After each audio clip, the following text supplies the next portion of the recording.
Good afternoon everybody, as the warthog there looks up and stares into our eyes. Welcome to a live safari here in the midst of the Great Kruger National Park. That is a warthog, and for the next 3 hours you're going to be with us on a live safari. That means we'd love to talk to you. Hashtag Safari Live or questions at wildearth.tv. My name is James Hendry, and on camera today we've got Willem Doornbraak. That is his fairly lengthy thumb for a man of his stature. We are neither of us very long. We are both quite short, and that of course will give us more fuel to explore the wonders of this area. This area, of course, is the western fringes of the Great Kruger National Park, an iconic national park of the world. 8 million acres, untrammeled African wilderness we're in, and the section we're on here is a little place called Nkuhuma. To the west of us, we traverse Arathusa, and to the east of us, a place called Cheetah Plains. All in all, about 4.5 hectares, which if you work it out in acres, you multiply it by 2.4 in your mind, and you get roughly 11,000 or so acres. So that's what we're going to explore today. We've come into this area hoping to find a female leopard, Karula. She's a 12-year-old female. She's got 2 little cubs in this area. They're 4 months old as of today, believe it or not.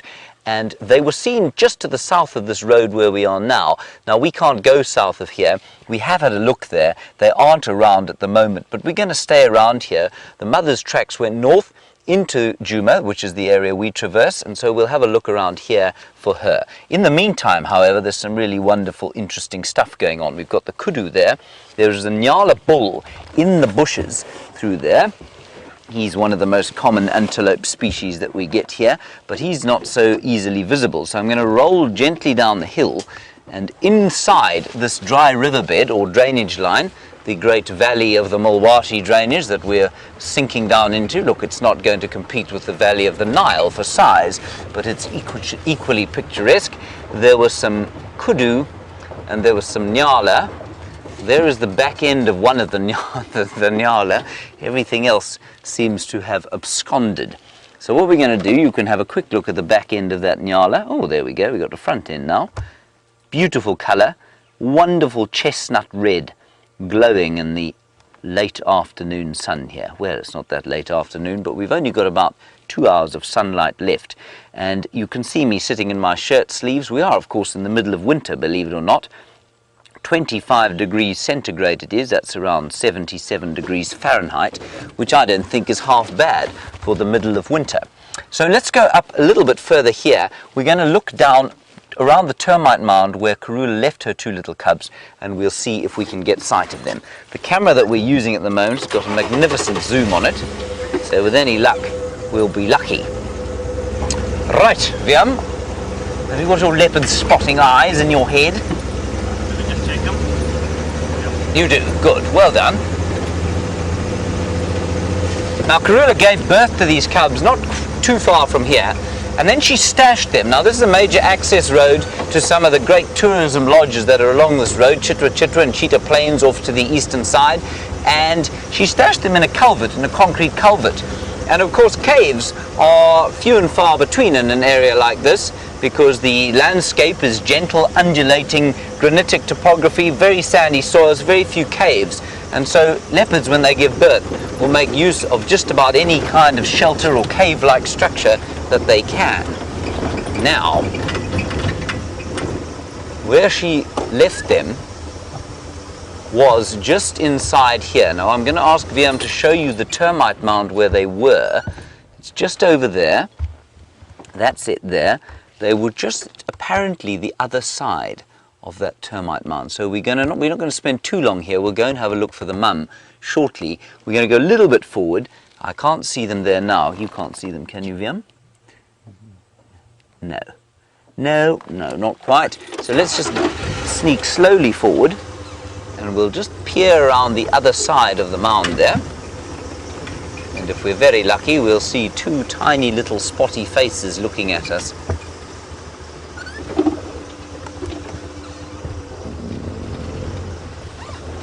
Now she'll be off hunting. They've weaned these 2 cubs, so like I say, they're 4 months old as of today. They've weaned completely, And that means, well, just about completely, and that means that they're going to be very hungry and they'll be in need of meat quite frequently. And so they're, well, one hates to say aging, but coming to the twilight of her years, mother is having to work very hard. She's highly successful. She's raised 8 cubs to adulthood or to independence so far, and that's pretty good return for a leopard. It's not easy. Probably only about 1 in 8 or so leopards make it to independence. All right, so I think we'll come back here when it gets a little bit cooler and see if we can't spot them. In the meantime, what we're going to do is go forward to the east here, cut north, and come back around on a loop. There's a road through here, and she does like to hunt in this block over here, so we might be very lucky and find her tracks crossing the road, or perhaps she'll just be sauntering down it in a feline manner, perhaps dragging an impala with her. That would be very pleasant, wouldn't it, Via? Well, not if you were the impala, of course, then it would be deeply unpleasant. So like I say, her tracks go in there. In the final control today, while we drive along here, is Kirsten McLennan-Smith directing. I can't hear a thing. Oh, there we go. Right. Here's Kirsty, and Kirsty just said to me we're going to link across to the other presenter for the day, Jamie Patterson, being filmed by Brian Joubert. While James searches and scours for Karula, the Queen of Djuma, Brian and myself have been scouring the western edge of Djuma for her daughter Shadow, and whilst we haven't found a spotted cat just yet, we have found some stripy horses to show you. Oh, and a little photobomb there by a butterfly. That was wonderful. Good afternoon. My name is Jamie, and this afternoon on Wendy's portion of the Sunset Safari, I have Brian on camera with me, and hopefully the thumb will bring us luck in searching for the spotted cats. Be the first time, if we do find Shadow, that we have seen her brand new cub, or at least a couple of month old cub by now. Really keeping our fingers crossed that that is the way that our portion of the Sunset Safari will go. In the meantime, our zebra, taking advantage of the last few moments of a warm winter's afternoon before the bitter chill of sunset and evening arrives. Don't forget to send through your questions on #SafariLive on Twitter, or you can email through to questions@wildearth.tv. Let's see if we can get some incredible conversation sparked of some of the wonderful animals that we get to see out here. We've got 2 mares standing in the shade, accompanied by their standard consort of oxpeckers, and then a mare and her almost grown filly, who looks as though she might have had a brush with something relatively dangerous at some point in her past. If you have a look around the back end of the zebra behind, the youngest one, you can see all of those strange mismatched shapes to her stripes, places where the stripes don't quite connect where they might usually, and a lot of the time that is from scarring of some sort, whether it is an escape from one of the big cats or hyenas or wild dogs when she was a little bit younger, or even harsh treatment from the other zebra in her herd. Life is not always that easy for a zebra. They can be quite, not vicious animals, vicious is definitely the wrong word, but perhaps very forceful in their personalities and very intolerant of zebra that stray outside of the traditional hierarchy. And that filly may well have had a tough start to life, possibly even approaching the wrong female and got herself a kick or a nip for her troubles. However, she has reached the stage now where she is almost an adult, past the most dangerous phase of a zebra foal's life, and now she's going to be embarking on a whole new journey.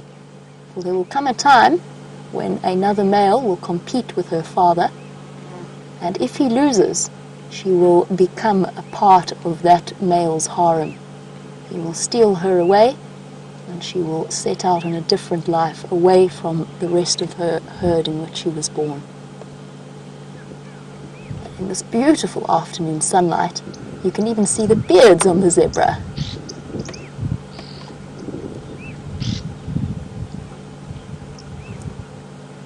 standing sort of half in the shade and half in the sun. It's a beautiful afternoon out here in the Sabi Sand. Lizzie Bear, you were wondering about how does a zebra adapt to the temperature? There's an interesting theory about that. I don't think I personally buy it.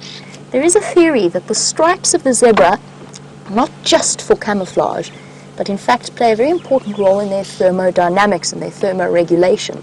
So essentially the theory runs that the black stripes heat up far faster than the white stripes, therefore creating microcurrents of air along the zebra's skin, which in turn helps to cool them down. And you can make of that theory what you will. Personally, I find that one a little bit harder to believe, especially since most of the animals out here have to deal with the heat and have evolved to deal with the heat in a number of different ways, but none that involves stripes or patterns of colors. I struggle with that particular theory. For me, my favorite explanation as to why zebra have stripes is actually because it interferes with the landing vision of things like tsetse flies and other flying, biting insects. Essentially, they can't quite figure out where the animal begins and ends, and as a result, that's borne out by scientific evidence that shows that zebra have far less in the way of tsetse flies and other biting things than other animals of a similar size. So an interesting little theory. And then of course there's the traditional camouflage, which works very well if you see the zebra together as a herd or as a group. It becomes very difficult for the human eye at least to distinguish from one from another. And as she wanders further into the shade, I've just heard word that there's one of our more unusual animal species just behind us, and I think that we should go and investigate. It's been exceptionally fortunate. When I first started working here, we hardly ever saw jackal. Recently we've been seeing them more and more, and I think that a pair of side-striped jackal is establishing a territory just to the north of where we are. So let us go and see if they are there. I can see them on my way past, but it doesn't mean they weren't. They could well have been hiding up in the shade somewhere. Just go and investigate. The last time I saw jackal was one extraordinary morning not too long ago, where we watched the two different species of jackal, a side-striped and a black-jacked, trying to sneak up to a pair of hyenas that had the remains of a buffalo kill and were playing on it and sort of chewing on it absent-mindedly. Jackal displaying great courage in terms of approaching those animals, trying to see if they could grab a morsel here and there. I hear tell that they are just around the corner, so while we go and search high and low, probably low, for our jackal, let's go back across to James to see if he has any updates for us. I must say, I hope those jackal are found. They're such special animals, and while I guess in many parts of the world a fox is considered something of vermin, the jackal out here is a great and cunning canid. That's called alliteration, VM. Did you like it? I loved it. You loved it, good. Now we're on our way. What I've decided to do, we have a tracking team out at the moment and they are helping look for that leopardess. So what we're going to do is head towards Buffelshoek Dam, which is a water hole in the northeast corner of the reserve that we're on now, and see. It's been quite a warm day, like I say, 25 degrees Celsius, 77 Fahrenheit, and maybe there'll be something that's come down to have a drink.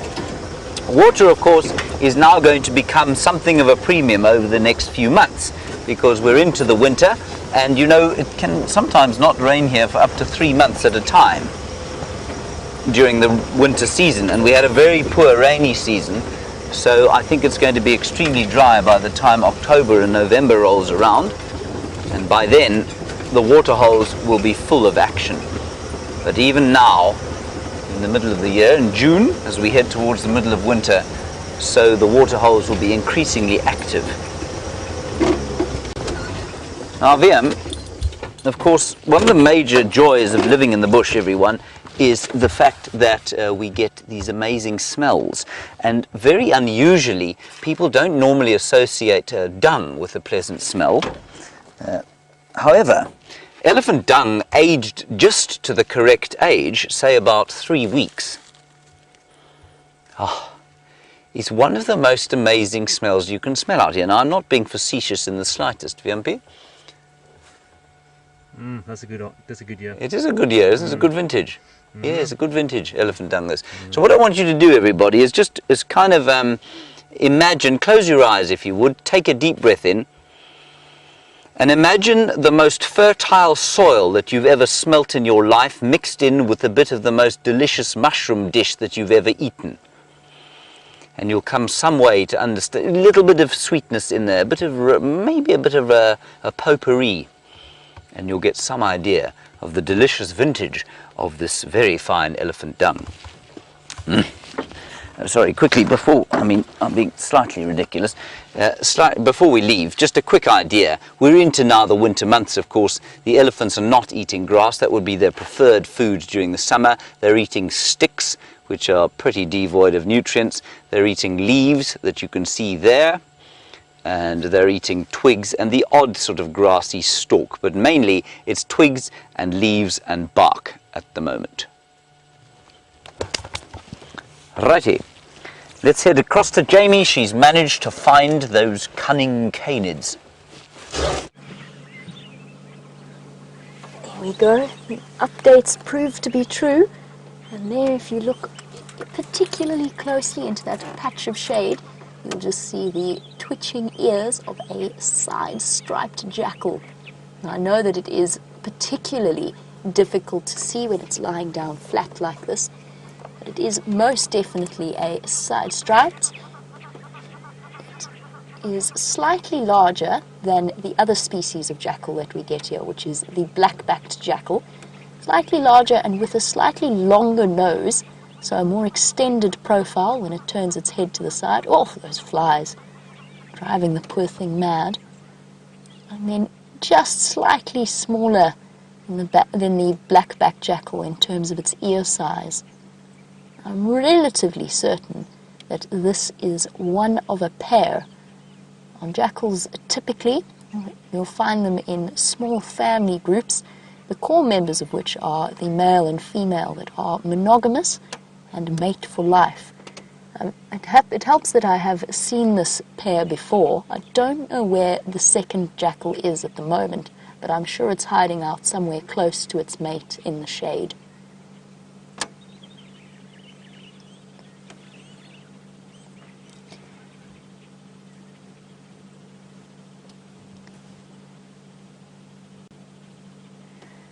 A very good afternoon to James Richard, who's been doing some reading up on jackals. I know that James Richards really enjoys a good jackal sighting. And apparently, James, you've read that the side-striped jackal is more closely related to wolves than any other jackal species, and you were wondering if that's true. I can't speak for the side-striped jackal per se, but I can tell you that every single member of the jackal family is very, very genetically close to wolves. It's an interesting thing. There's clearly a shared ancestor somewhere in the back of their evolutionary background. Ah, there we go. There you can see it a little bit clearly as it looks up at us. And at a distance like this, with its colors, you could be forgiven for thinking it looks a lot like a little miniature wolf. The canid family, their members tend to be all very, very closely related, to the point that, of course, dogs and wolves can interbreed, and in fact, apparently, jackals and dogs can as well. It's just something that very, very seldom happens naturally in the wild. So they're very close together in terms of their genetic structure and their evolutionary background. The same applies to each and every jackal species. So the golden jackal in North Africa, right down to our black-backed and our side-striped jackal here. Now, James, I wish I could tell you whether or not I know it to be true that the side-striped is more closely related to the wolf, but I have heard some theories that the side-striped jackal is thought to be one of the original jackal, or at least closer to the original jackal ancestor in terms of evolution. So the first species to evolve and the oldest jackal species. I've read that as a theory, though. I'm not 100% sure if that is a widely accepted explanation as to their background. What's fascinating about it is the fact that you have two species here that are so similar in the way that they operate. Whether it is the black-backed jackal or the side-striped jackal, they fulfill essentially the same ecological niche. And yet they are quite tolerant of each other in each other's space. They're only territorial to members of the same species, so jackals of the same species. And they, as we saw a couple of days ago with the two side-striped and the black-backed, they get on, if not, they're never going to be frolicking friends, but they get on relatively well in terms of their interaction with each other. Now, I find that incredibly fascinating, that we've got something in the evolutionary background that caused two species to evolve completely separately, because they are two distinct species and yet occupy such a similar niche. Your guess is as good as mine as to exactly how that happens, and it might be one of those great mysteries, something that we just never know the answer to. And that, in a way, is one of the things that I love about being out here, is that we don't have all of the answers, and we're probably never going to get all of the answers. Up to us to interpret things the way in which we wish. And if we're really lucky, if we just, if the jackal decides to stay with us, we might even have the possibility of jackal pups in the not too distant future. If this pair establishes themselves here, we could have a whole little family of jackal, and that would be an ideal dream of mine, to be able to show you what a jackal pup looks like, because I promise you that there's not much cuter out here. The reason we cannot go any closer, just to explain it to you, is at the moment South Africa is caught in the grips of a crippling drought. The worst drought probably in the last 100 or so years. What that means is that this is a particularly sensitive area. If we do off-road, we inevitably cause damage to the environment, and here, with very little grass cover, there's hardly any grass left, we cannot go off-road at all, because we will risk damaging the environment. The only times we do go off-road in order to minimize our impact is when we are following a leopard or a lion, wild dogs, something of that nature, something incredibly special and incredibly rare. But keep your eyes peeled and stay tuned, because you never know when these jackal are going to come a bit closer to the road. Luckily, although we can't off-road, there are other ways of exploring the bush, and one of those is on foot. So let's find out how Steph's bushwalk is going.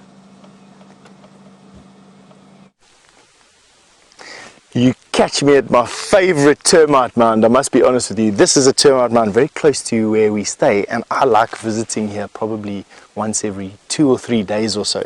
It's a massive termite mound, and it is really active, and that's why I like it, is because there's always something going on. And when I got here, this chimney was open, and in it were all these soldiers. So I wanted them to come out, because I want to show you exactly what's going on. And what I did to get them out is blow inside here, making it, for them at least, making it seem as if there was an animal that is busy digging around and scratching around at the top over here, and letting them come out. Now, while they come out, it gives me a time to say hello properly. I'm Stefan Winterboer, and you are on the Sunset Bushwalk with myself and Genre here. And there we go. As you can see, they've now started to come out.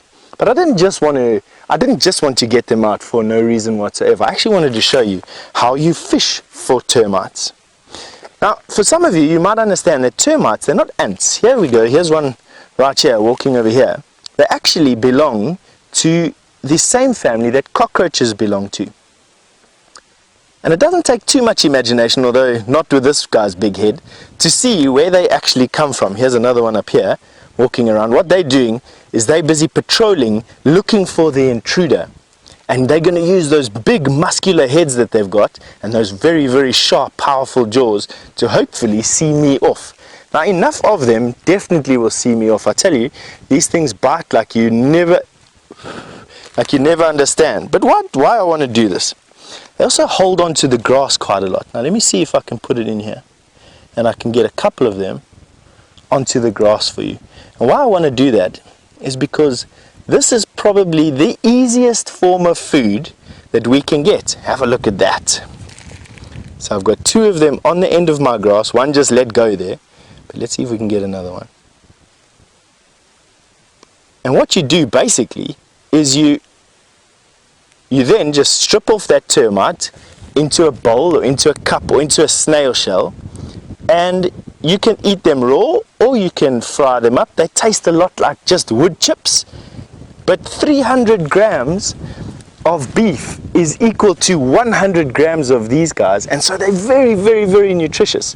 And protein, as we know, allows us to do all the things that we can do. Our brains use a massive amount of protein. But on that note, I think it would be good to go and catch up with one of the drives, and we'll see you a bit later.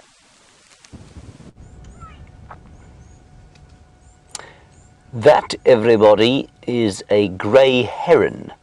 So not quite the great plethora of herds of elephant that I was hoping were going to be at the water here, but the grey heron, a spectacular bird that is distributed all over, believe it or not, the old world. So it's found all over Asia and Europe, except in the very coldest places like northern Siberia. Nobody wants to live there. And of course in the deserts of the Sahara. But otherwise the grey heron is all over the place. And this particular one lives here at what we call Buffelshoek Dam, and we're in the northeast corner, like I say, of Djuma. And a patient heron is waiting to try and see if it can catch a tilapia. That's it's a standard issue fish that we get in a dam like this, and that's their standard food. They will take rodents, and they'll take the odd frog if they can get it, and even the odd bird, and I believe on the wing, although I've never seen that. It's just a really nice picture of a heron in some green pea soup coloured water. Not the only resident here today. We've got some buffalo there. 2 old boys shooting the breeze with each other, talking of better times when they were moving with the herd, when they were young and strong, as opposed to slightly old and overweight like they are now. And interestingly, as long as there's water, despite the extent of the drought that we've had, and despite the fact that we're probably going to go into even drier times, these buffalo have hardly lost any condition at all. And so if they've got water to eat, they will eat the most dry, seemingly nutrition-free vegetation and be perfectly fine. And that's all that's going on here. There's quite a lot of bird life sort of singing around in the trees above us. You might just be able to hear the swizzling call of the blue waxbill. But very difficult to try and spot. They're sitting around in the trees here. I'm not going to ask VM to try and find them. And we've got one other bird I want to show you before we move on. And the other bird is called a grey go-away bird. And there are 2. One very close to us in this tree that we can hardly see. But there's another one on the top of that dead tree over there, VM. That grey sort of splotch at the bottom of your screen is a grey go-away bird. Wonderful picture that, isn't it, VM? The best. The best ever. Okay, there's a better one on the top of that tree there. And that's the grey go-away bird. So called. They're magnificent looking creatures. Oh, there he goes. He's flown away. Typical. That was a good guess, VM, but I'm afraid it failed. Right. Let's carry on. What we're going to do is follow the line of the dry riverbed that was fed by this sort of waterhole, and it goes down towards the south, back towards where we had those leopard cubs earlier, and we'll see if we can't find some elephants in the middle there, and maybe some other creatures.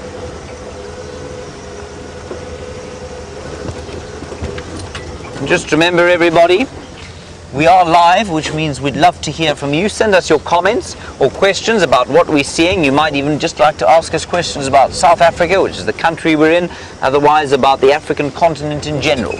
And you can send those, if you're on the tweet, to #SafariLive or questions at wildearth.tv. There's a brown-crowned chagger, everyone. We don't often see them like this. They fly into the thick bush. Look at his lovely rufous colours. And I don't know if you can see there, he's got that little tooth at the end of his bill. It's a black-crowned chagger, sorry. You can see the black crown there. And you can see the tooth on the edge of the bill which of course differentiates us and identifies this bird as a member of the shrike family. All the shrikes have got those little teeth at the front of their beaks. Isn't that wonderful? I think he thinks that we can't see him. He thinks he's well hidden, you see. There he goes. And they make the most beautiful call. Let me play you the call quickly while we're driving along. I'll play you the call of the chagra. Chagra is spelt T-C-H. No, it's not. Yes, it is. And this is the call of the black-crowned chagra. Isn't that lovely? I think that's the most beautiful call.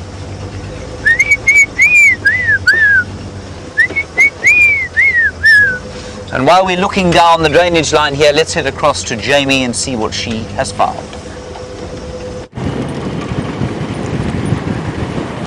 James has been bird watching at Buffelshoek Dam. We've been investigating the western boundary. Now, this is a really curious patch of land when it comes to our leopards of the area. From what we can tell, this is the boundary of Karula's territory next to her daughter's territory. And of course, with leopard territories, it's not like pieces of a jigsaw puzzle that where one ends, the other begins. And in fact, it is a little bit more complex than that. What I mean by that is that the boundaries are kind of fluid. When Karula's on the far side of her territory, Shadow's territory might extend a little bit into her mom's. Now, as far as we can tell, this is the divide between Karula and her oldest daughter, Shadow. And she shares a boundary with Shadow's twin sister a little bit to the south and east of us, around the Little Gowrie Chitwa property. That's pretty much normal for a leopardess. She gives portions of her territorial area to her daughters once they grow up and they become independent, almost like handing off a piece of property to one's daughter. It doesn't work quite the same with their sons though. That is completely different. The sons have to go off and establish territories of their own somewhere else. And this boundary, we've encountered Shadow and Karula on once before, not fighting each other, because it's very seldom with related female leopards that you'll get an out-and-out physical fight, but a bit of growling and a bit of blowing of spit bubbles on behalf of the Queen of Djuma, very undignified for such a lady, but that was how it played out. And we're coming along the Balanites Road on the western edge of Djuma. This is where her tracks were last seen. And in fact, now that you have a rough idea of where we are, let's show you what a leopard track looks like. Or at least let's try to. It's a bit tricky, they're quite faded. I'm going to try and show you what they look like. And this is, we can almost guarantee that these are Shadow's tracks because we know exactly where Karula is. Unfortunately, she's walked in a very awkward place. Let me try, find a nice position for you. There's also a termite mound right there. Let's try a bit further forward. Otherwise, you're not going to be able, maybe you might be able to see it in the shade of the vehicle.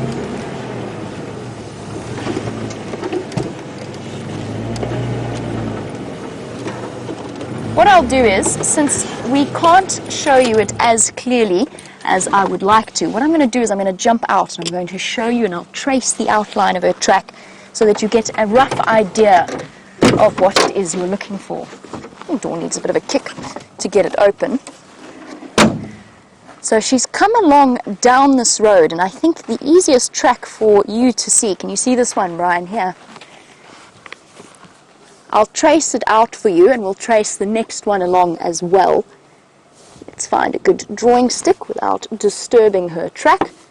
So this is the track of a female leopard. Really tricky for you to see in this light. But here's the outline and the 3 back pads on the back of her heel. And then 1 little toe, 2 little toe, 3 little toe, 4 little toe. can only be a female leopard with a track this size. If this were a male leopard, it would be a cub of maybe just a few months old. Let's try get a little bit closer. Here is her next track. I'm not going to trace this one, but here is her next track going along here and off just into this block around the Gowrie repeater. Where is she and what is she up to? Don't see any little cub tracks around. That doesn't mean that they weren't with her, it just means there's a chance that they were driven over as vehicles moved through. Okay, we have a starting point, and luckily for us we're not alone in tracking Shadow. Brent is out exploring the area as well on foot, trying to see if he can't find her. And if anyone can find your leopard, that is Brent Leo Smith.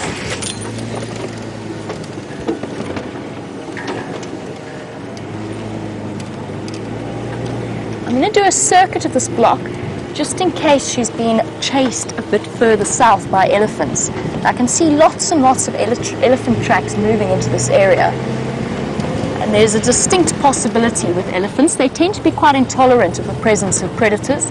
Even a leopard that is of absolutely no threat to them, they still will go out of their way to chase that animal.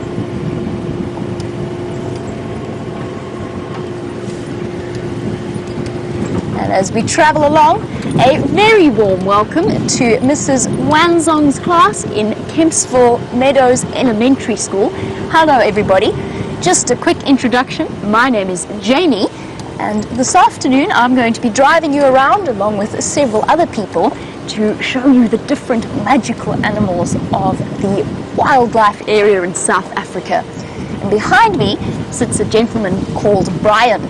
Now Brian is quite camera shy, but you'll have to behave really well, and if you're really lucky, you might even get to see a special character every now and again. We're going to say a big warm welcome to the Thumb as well, and today I believe the Thumb is dressed up as a leopard. There you go. Here pops the Thumb. Do you think it's going to bring us some luck? And that we might spot one of the mystery cats of South Africa. That's who we're searching for at the moment. We're searching for a very special leopard. Her name is Shadow, and Shadow also has a baby with her. We're going to be keeping our fingers crossed. And since you are joining us for the first time and you're on a safari, what you're seeing is actually happening right here in real life, in the middle of a place called the Sabi Sand. And it's one of the most famous wildlife areas in South Africa. So if any of you have ever seen a documentary with lions and elephants, there's a chance that it was filmed here, because we just have such an extraordinary amount of wildlife. And somebody has been very busy here. Sometimes in the bush, you need to be a bit of a detective. So, shall we see if we can figure out what happened here and who's been around? Before I get out of the car, I'd better check and make sure that he isn't still around. But let's see if you can figure out which animals come walking down this road. And this is your first clue. I'm going to go and fetch it for you. And for some reason, this animal has dragged it all along the road. I'm going to try and drag it back for you. Now that is very heavy, but it wouldn't have been very heavy for the animal that was pulling it around to start with. So, we know it's something big, and we know it's something that eats leaves. What do you think might have done that? What would come through and break a branch of that size and then drag it into the road? Let's see if we can find some more evidence, some more clues to follow to figure out who is responsible. There we go. Let me just plug myself back in so that I can get your questions.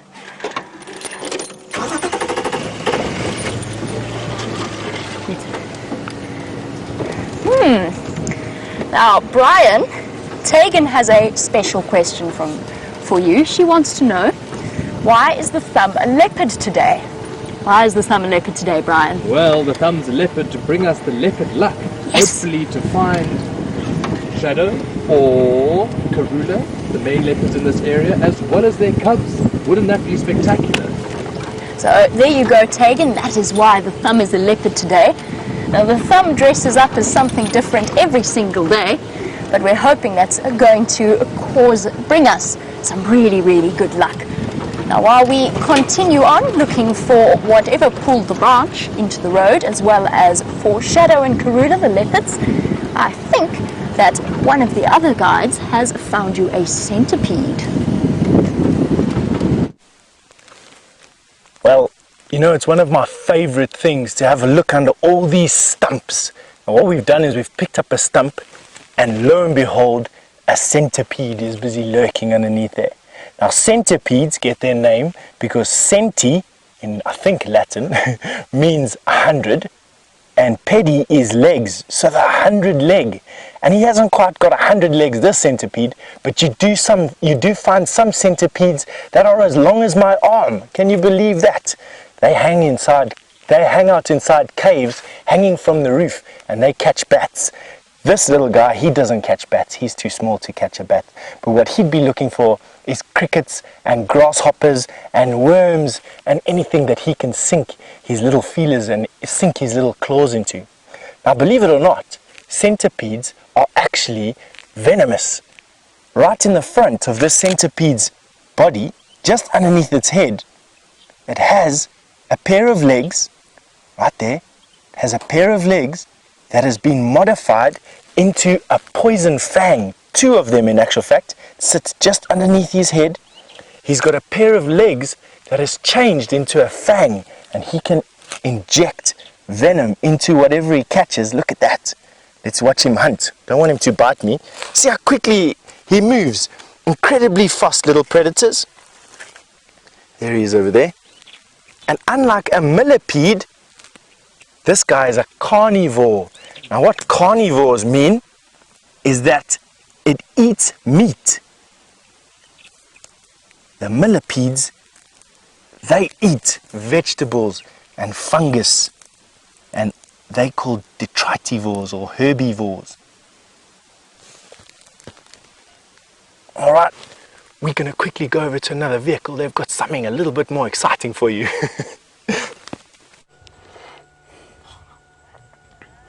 We just don't know where to look here, everybody. There's a troop of mongoose, dwarf mongoose, and they're being accompanied, not unusually, by a little flock of yellow-billed hornbills. And it's quite an interesting, I wouldn't say necessarily symbiotic relationship, but it is an interesting relationship where the hornbills play security guards to the little mongoose, and the little mongoose, I suppose, they dig up things, you know, that the hornbills would want to eat. And the hornbills will flap down and grab them and eat them. And in so doing, they've got a special relationship that allows them to live very happily together.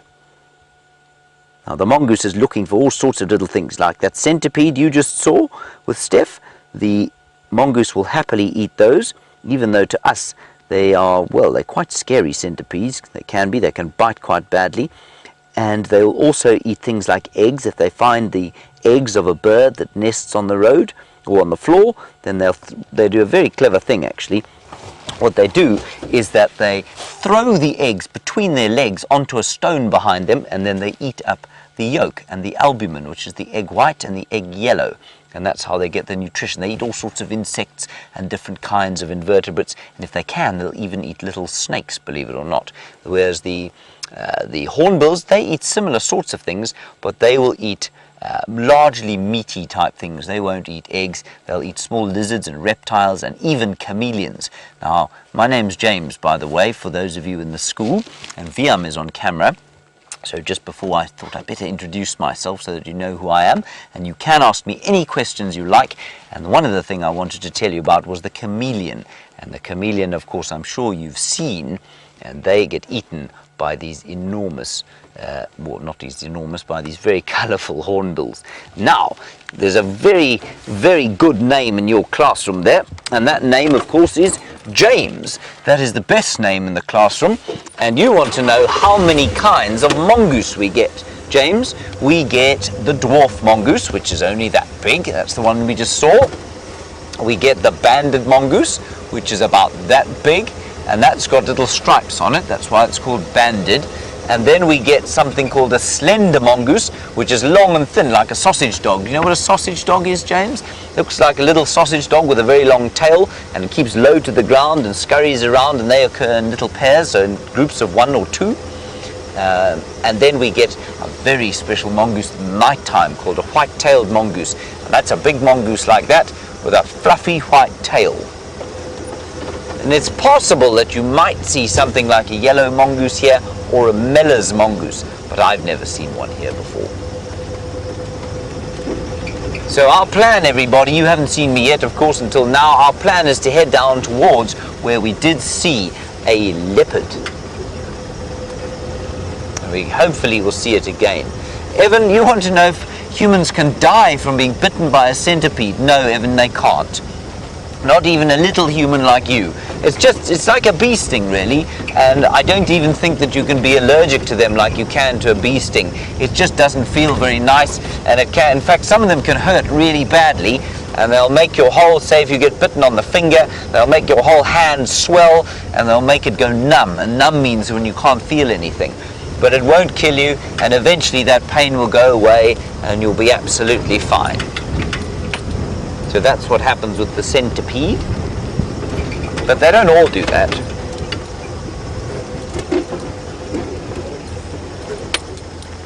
Hello, Liana.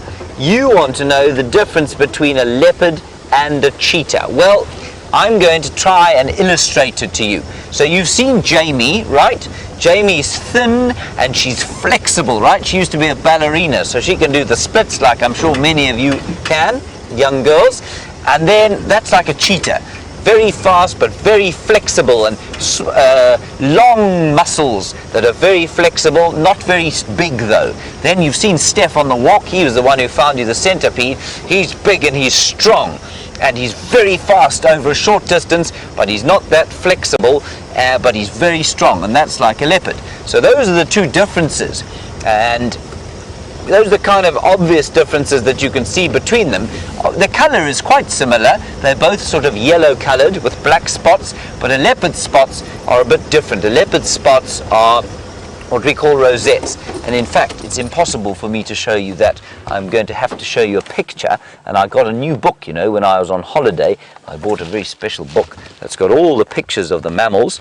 So what we'll do is find a picture for you of the leopard and the cheetah together, and then you won't be confused at all.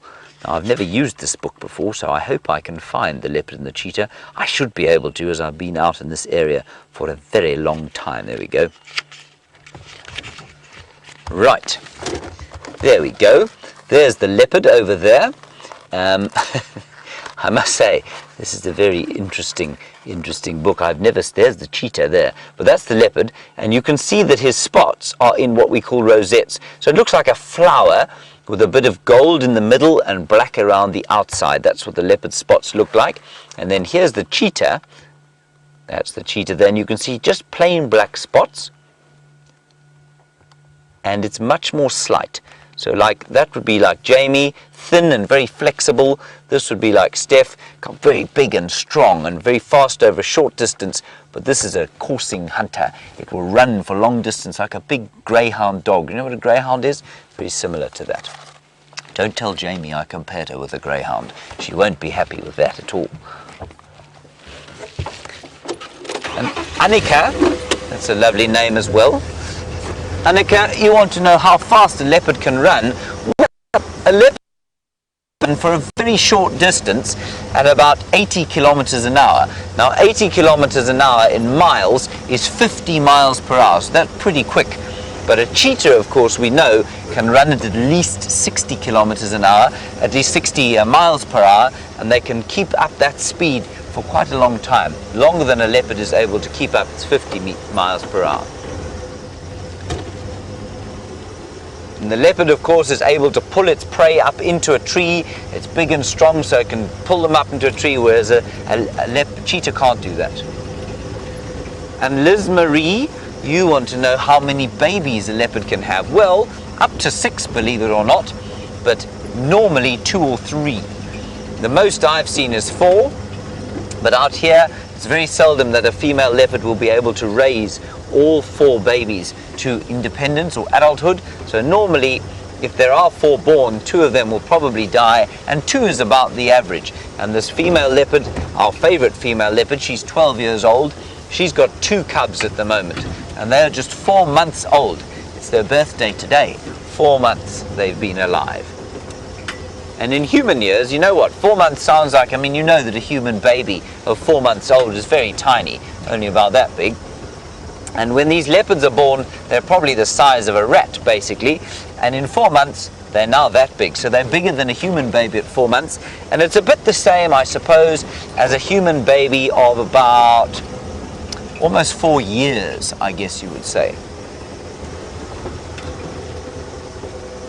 So it's that kind of age. So they age much more quickly than human beings do, and they develop much more quickly.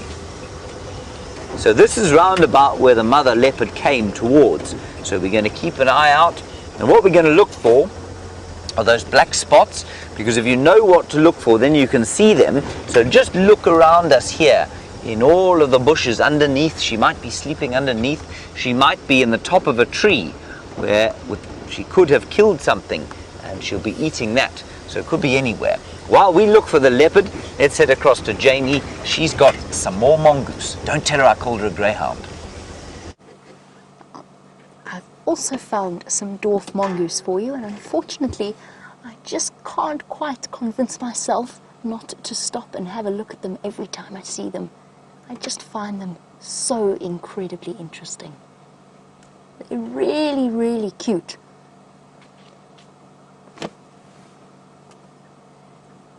Also really smart little animals, constantly looking out for any predators, and also they will warn each other if they do see a predator.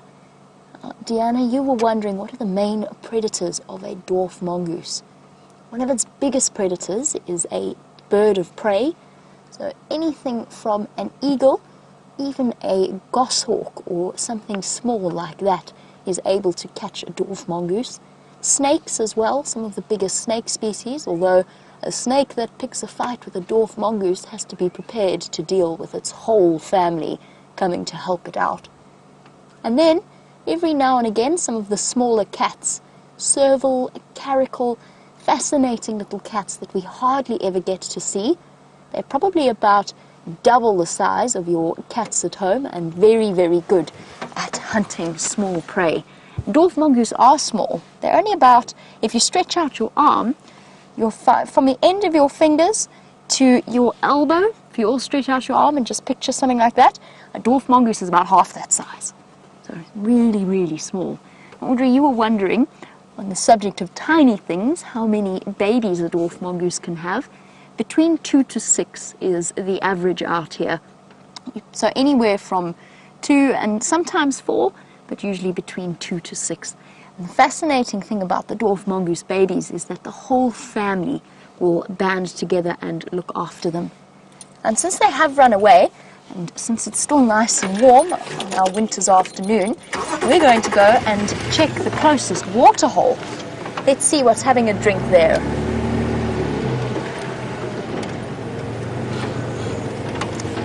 All dashed away, gone off hiding and looking for various insects. Just like, how many of you have ever heard of or seen a ferret? Alexander, you were wondering what family a dwarf mongoose is related to. And the answer is sort of, they're kind of like the South African equivalent of a ferret. Not like a weasel or a skunk. Those are a separate family, although they are related to each other. But how many of you have watched The Lion King and seen Timon? Now, Timon was part of the family of the mongoose. He is a meerkat, or a suricate is one of their other names that they are nicknamed. And they all belong, if you want to get really scientific about it, they all belong to a family called the Herpestidae family, which kind of sounds like they're pests, but it isn't at all. They are the Herpestidae family. While we go and investigate the local waterhole, James has found an antelope that really, really likes water. There's a waterbuck, everybody. There was a waterbuck, everybody. It's gone walking off into the thick bush where I'm afraid we can't follow it. Oh, there's another one. Same place. They occur in herds, obviously. They like to live in groups. And a waterbuck is one of the nicest smelling animals out here. It smells like sort of old comforting leather, if you like. I don't know if you've ever smelt old comforting leather, but maybe you've got grandparents who've got a leather sofa, or perhaps you've ridden a horse and you've seen an old saddle. That's basically what they smell like. And I think it's a really nice smell. And there's an impala. That's a male impala. That's the most common antelope we get here. Waterbuck is also an antelope, but a different kind. And we get 9 different kinds of antelopes in this area. And when you finish your drive, I tell you what, why don't you ask your teacher to help you find out which 9 antelope we get here. I'm going to give you 7 of them, and you can figure out the other 2. So you've seen an impala there. You know we get waterbuck. You've heard of wildebeest, I'm sure. Then we get nyala and kudu, and we get bushbuck, and we get I want you to find out about the 2 little ones. They're 2 very small ones that we get here as well. Now, what else am I missing out here? I wasn't listening to the first No. one, so I don't Okay. keep count. All right. Well, there are 2 little ones, one grey and one brown, which are very beautiful, and you need to try and find out what those are. Ask your teacher, and she will, I'm sure, be able to help you find them out. Right, Jamie's got something that isn't an antelope, but is very closely related. For the last few moments of the safari for Kempsville Meadows Elementary, we have some buffalo to show you, resting up in the afternoon sun and just enjoying the last few rays of light before it gets a bit cooler and they have to start worrying about the lions that will be wandering through. These are all buffalo males or buffalo bulls. One of them is sharing the waterhole with a zebra as well. So we've got basically Africa's equivalent of the horse in the form of a zebra, and a buffalo, which kind of looks like a cow, but definitely shouldn't be confused with one. And these bachelor buffalo form groups together with other males. Now apparently, Max, you were wondering if perhaps we started off our drive with trying to figure out what animal knocked down that tree, and you were wondering if it was a zebra. And Max, no, it's not. It wasn't a zebra. A zebra's not quite strong enough to do that. Now, I did go looking for the animal that pulled that tree down, but since I didn't find it, I'll tell you the answer to our puzzle, and that it was an elephant. A big male elephant walked through that area and pulled that branch away from the rest of the tree, dragged it into the middle of the road, and had a little bit of a snack on it. That is what pulled that branch right into the middle of the road. Well, kids, we've come to the end of your safari experience. I hope you enjoyed it and that you have a wonderful rest of your school day. And hopefully we get to see you again, once again on safari. You never know who might make an appearance. Bye-bye, and have a wonderful day further.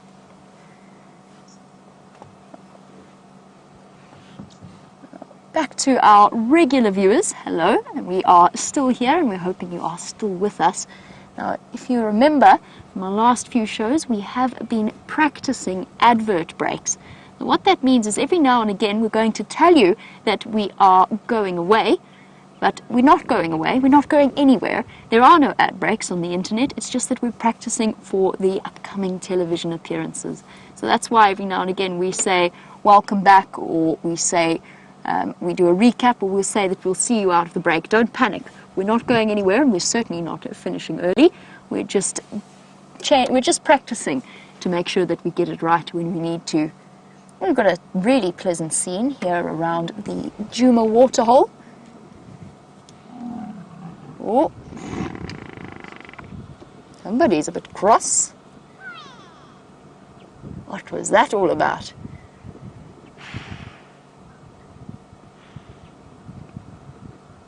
Thought about chasing that zebra there. He is not in a very good mood. Two buffalo bulls are squaring up against each other. Will they fight or will they not? You'll have to stay tuned and see after the break.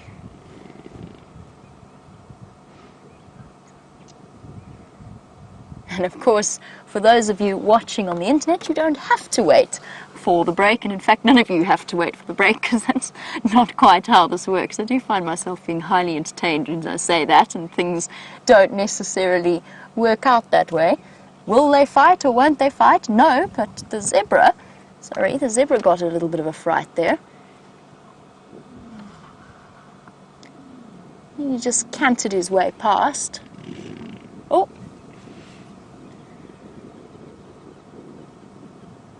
Tyler, you are 9 years old, and you wanted to know if horses and zebra are related.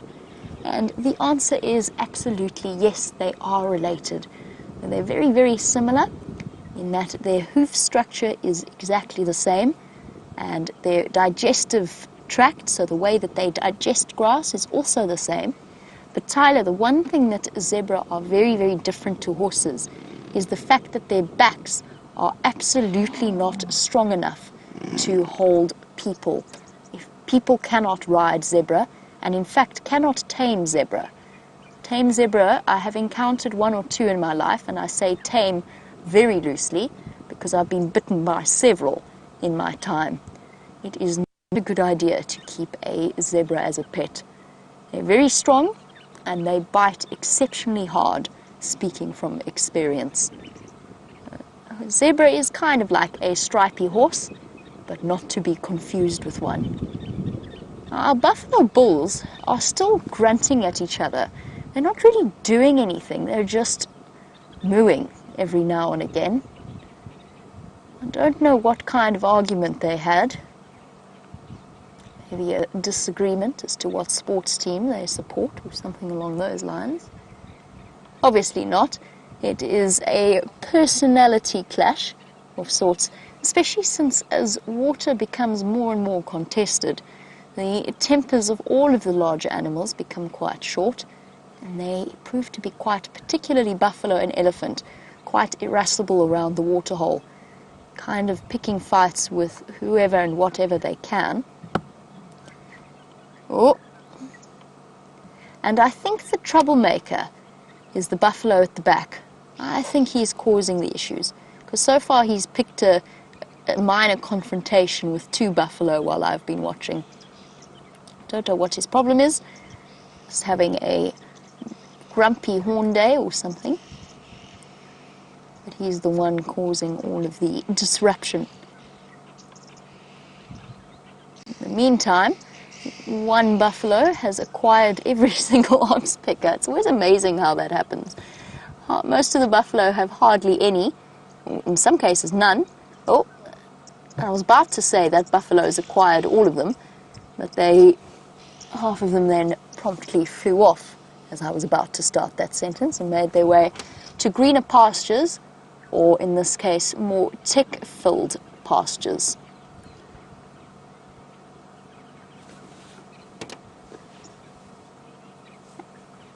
And welcome back to those of you who never left. Of course, you were waiting in eager anticipation to find out while you were away whether or not the buffalo bulls ever did come to blows. And they haven't. They grunted at each other for a while and then moved off in their separate ways. Obviously, the buffalo not really wanting to cause too much trouble, but just expressing their discomfort with each other in such a close proximity. Now, if you have any questions about buffalo or any of the other magnificent beasts that we get to see out here, or indeed the magnificent flora or birds or anything else, you can send those through to #SafariLive on Twitter, or you can email through to questions@wildearth.tv. And as I said at the start of the Sunset Safari, let us try and get a fantastic conversation going about all of these phenomenal animals.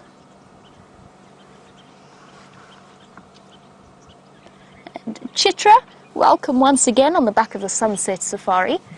With our grumpy buffalo, you were wondering if buffalo are territorial.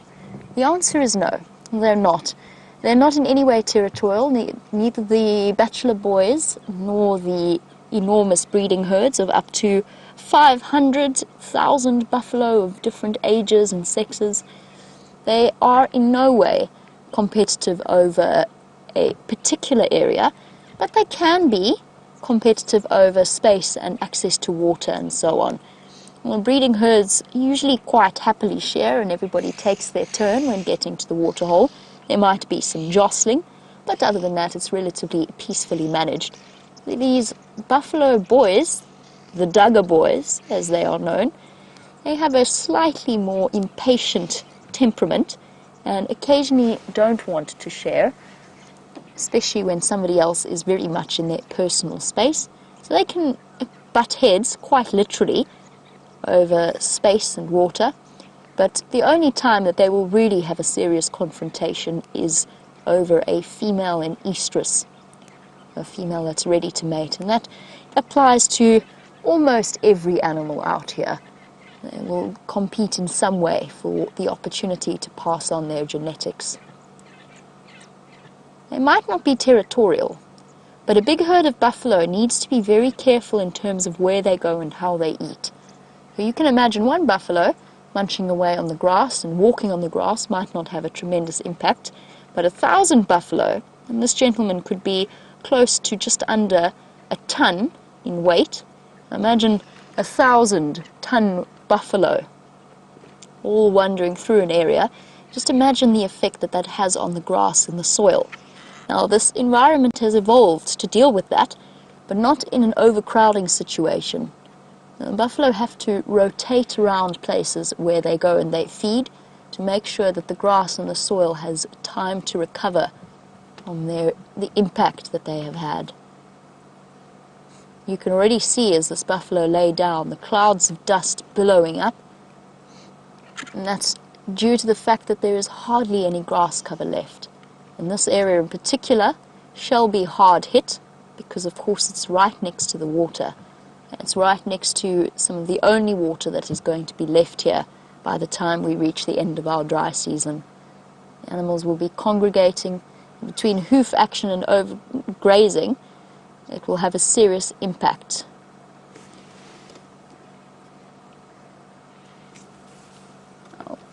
We stop and we look at oxpeckers on buffalo all the time. And Deborah, you were wondering whether or not the oxpeckers will ever feed anywhere else apart from on the backs of animals. That is a really good question because I have seen them hop around on the ground every now and again, but hardly ever picking up food. They are a very, very specialized species.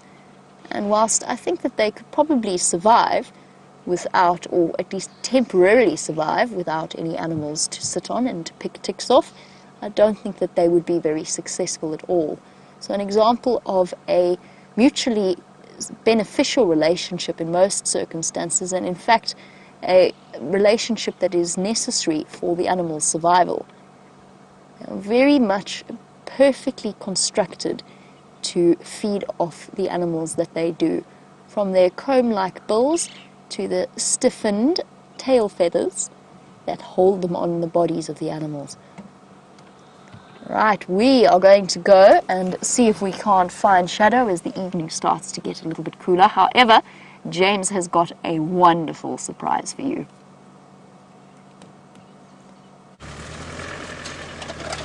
What we have there, everybody, is a jackalberry tree on the way to Cheetah Plains. Now, a jackalberry tree in and of itself is quite an attractive thing, of course, but it is made infinitely more attractive by what one might find lying in the shady boughs of a jackalberry tree. And there is Thandi, daughter of Karula, sister of Shadow, and either very fat from a vast meal or quite possibly pregnant. She would be about to give birth, if I'm not mistaken, Probably no, not just yet, maybe a month or so. She was mating with Tingana some time back, and there she is. Isn't that wonderful? She's resting in sweet repose. I'm just scanning the rest of the tree to see if I can't believe this. Just to see if I can find, any sign of a kill, but I don't see any sign of a kill there.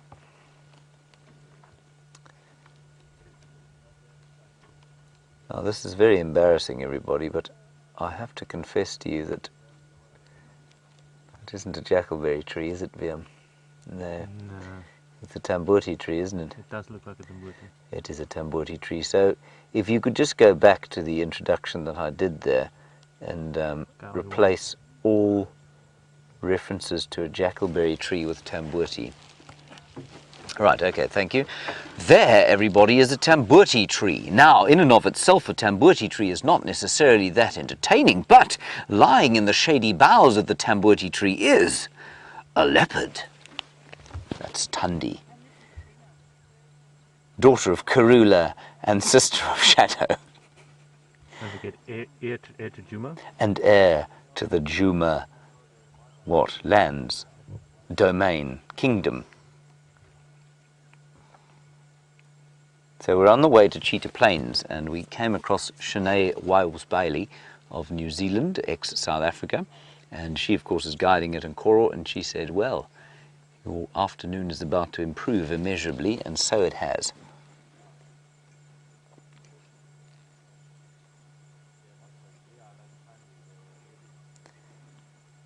And as I was saying, she does look very fat indeed.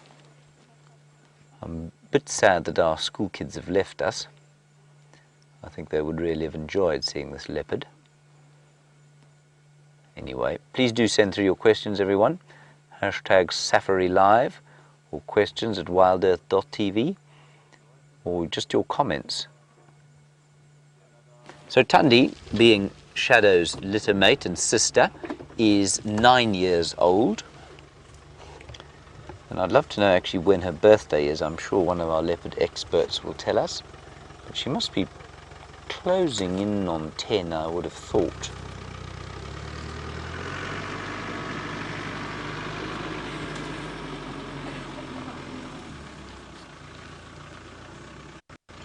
That's very special to see.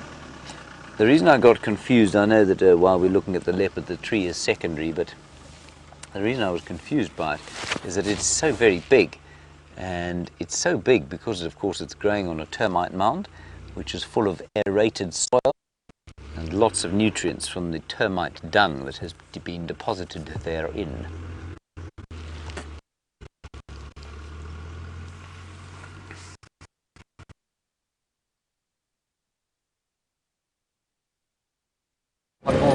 Afternoon goes. Oh dear, and it seems as though James has lost his signal. That's why he disappeared off in mid-sentence. It's the trickiest possible place that he could be, right in the right in the dip of a riverbed. There we go. Words came out eventually, and it's one of the riskiest spots in terms of signal. As you can imagine, we're bringing you a live safari from the center of the African bush. Sometimes things don't go exactly according to plan. Luckily for you, you've arrived at the right time, because we're heading straight back to where we last had Shadow's tracks, and Brent has just given me a call on the radio to say that he's found fresh tracks that were not there this morning when he went looking for her. Isn't it wonderful that Shadow's decided to move back into this area? Also, as you can see, the chill is already setting in. We're shivering ever so slightly. Now, we're going to go, I've just realized I've already checked this road, so we're going to go another way and see if we can't figure out exactly where this leopard is. Let's go check the western edge of quarantine.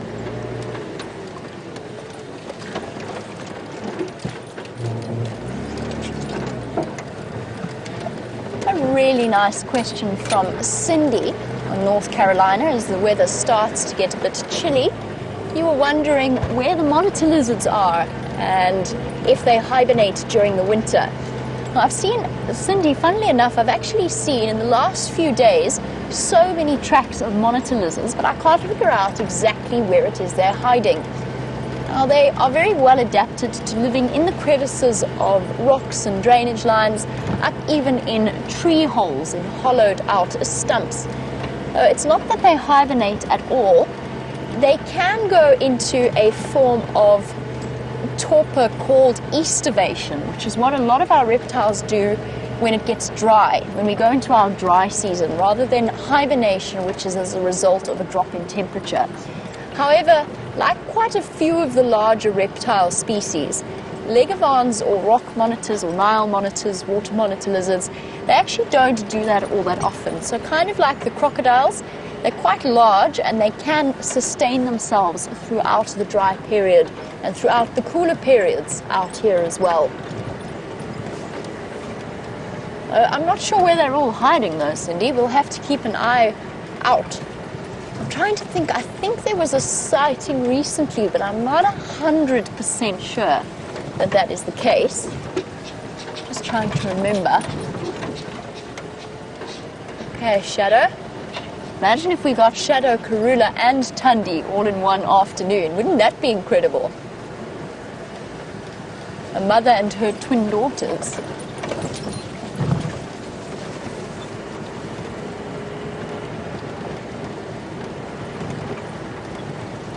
Now, the last time I saw Thandi was not too far. In fact, where we turned around, that's exactly where I last saw Thandi.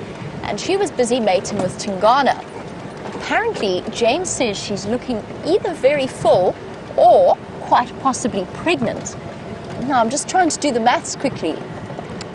When was Thandi mating with Tingana? You know, it might be exactly right.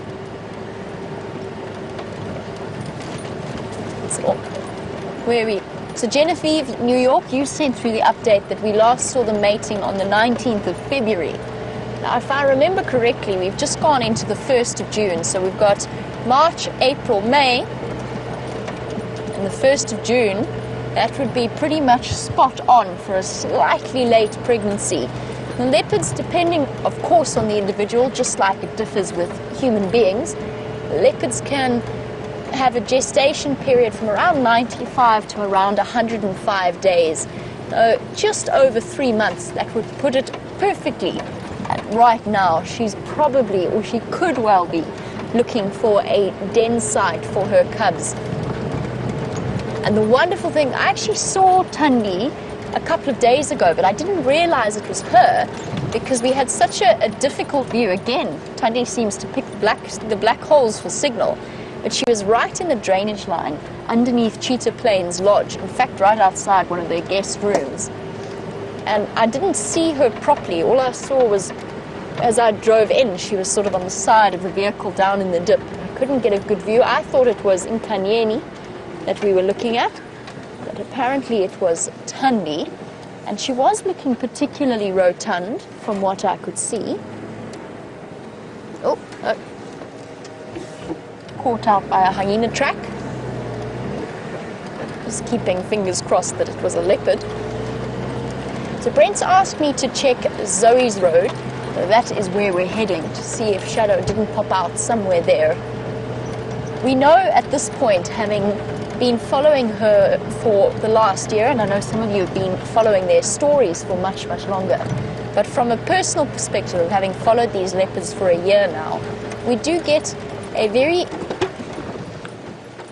good idea of the routes that they often like to walk. Where did you go?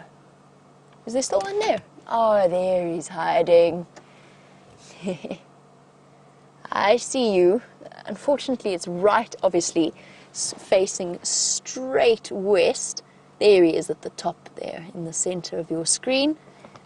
A vervet monkey, and I'm not sure who was taken more surprise there, myself or the monkey, as we came dashing round opposite sides of a termite mound and encountered each other. Let's try and look at it from a different perspective, just because this angle is really, really difficult. straight into the sun. And now that it has settled in a marula tree, we're going to loop around and see if we can't get another view. Monkey's looking at me, kind of doing that very, very typical vervet monkey dance when they're curious about something. Oh, hold on. Somebody's making a run for it. I think it wants to find the rest of its troop. Off it. Hop. Looking desperately around for the rest of its family.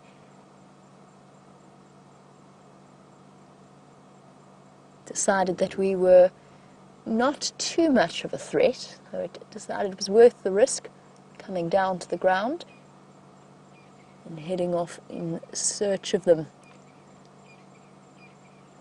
Monkeys are one of the most reliable alert systems out here. They have exceptionally good eyesight, and they do keep a very close eye out for a number of big cats. Peekaboo, we still see you there. I think let's go and investigate, see if the rest of the vervet monkey troop isn't just around this corner. It's very funny, this expression. Primates have such humanly expressive faces. And of course, you've always got to be careful not to anthropomorphize them too much, but it is very easy to do with a primate. Where are you going to go? I just see flashes of movement of little grey animals every now and again. There's one of you. Let us try and get a different view. Most of them have moved off towards a large marula tree and a termite mound. If I go any closer, they're going to dash off. There you go. Now they feel that they're at a safe distance, and also the one that we were looking at feels more comfortable now that it has the protection of the rest of the group. Very common to see vervet monkeys foraging on the ground, but they do feel naturally much safer up in a tree. And that makes total sense. They're more agile than almost anything out here. Tree tends to be a safer refuge than the ground does. Not always the case though, especially if there is a circling martial eagle or another bird of prey. We'll be far more on the lookout and definitely looking for places on the ground to hide. But as herbivores, and they are almost totally herbivorous, they might chew on a piece of meat every now and again, maybe even pick up an insect or a tick. But the main portion of their diet consists of various plant shoots and leaves, berries, different types of fruit, and even the rhizomes and the hyphae. Oh! That was so cute! It was chasing a butterfly. Oh, I think it might have caught it, you know. Having me just discussing their diet and talking about the plant species that they eat, that monkey promptly set out to prove that animals don't read the textbooks and therefore don't always do what you expect them to. And you know, I think that monkey really did manage to clutch that butterfly in its hand, and then it ran off behind the termite mound to munch on it. That's a first for me on these live safaris.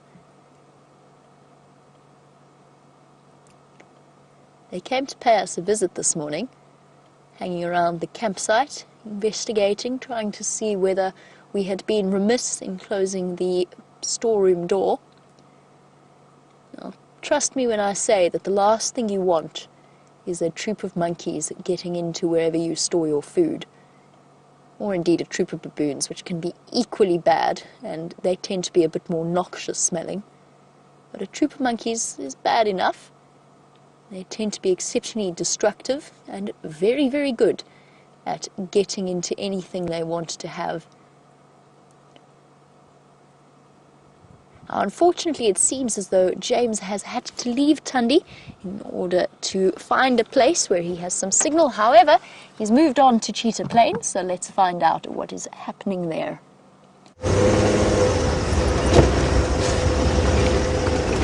Right, well we are on Cheetah Plains. I'm afraid, like Jamie said, we had to leave Thandi reclining in her tree there because of the signal. Sorry about that, but it is in a, well, I mean that's not really even our traversing area, but we were just very lucky to see her. We're heading towards 3 in a row pan, which I believe they've started pumping again. So we'll just see if there isn't anything there.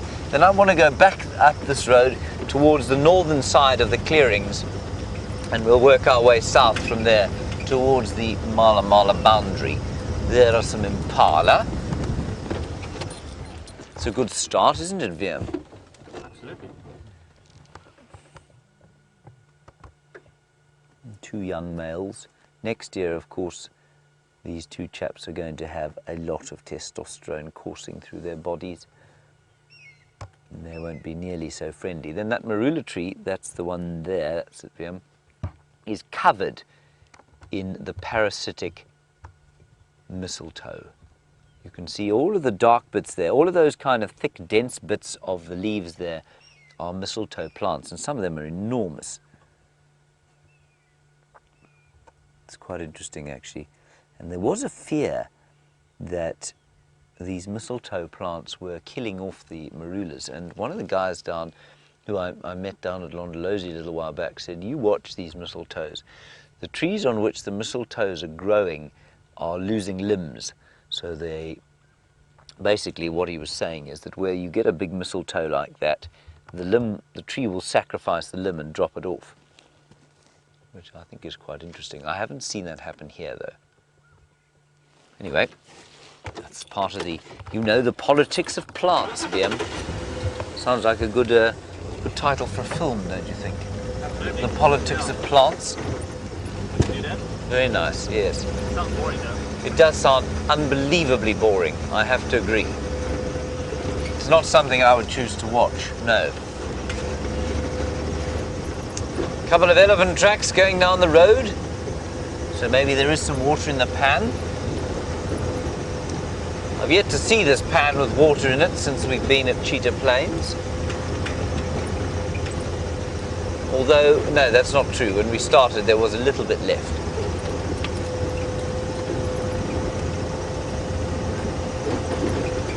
Maybe Quarantine will be lying in his favourite marula tree. No, he isn't. I don't see him there.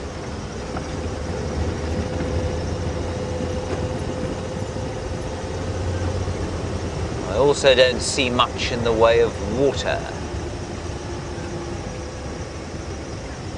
No. No water yet. I'm sure they will start to pump them fairly soon.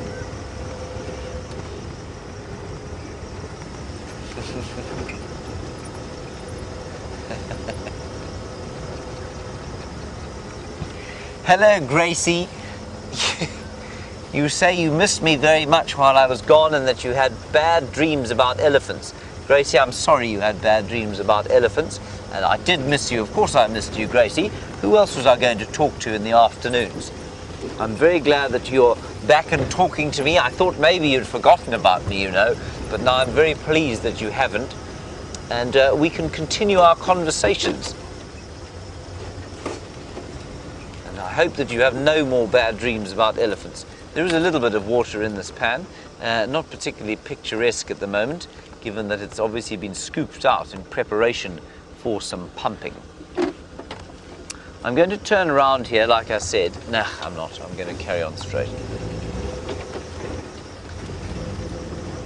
Because there's an elephant around the corner. He's looking at us. He is a vast bull.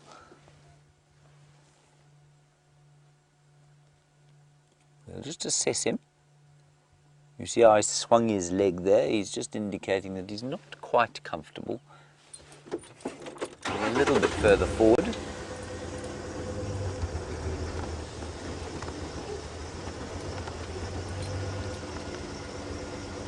He's hiding in the bush there. We're not going to go off-road, so I'm just going to be a little bit slow about approaching him. He did give us a bit of a look out of the side of his head. Oh, he's about to have a big dump for him.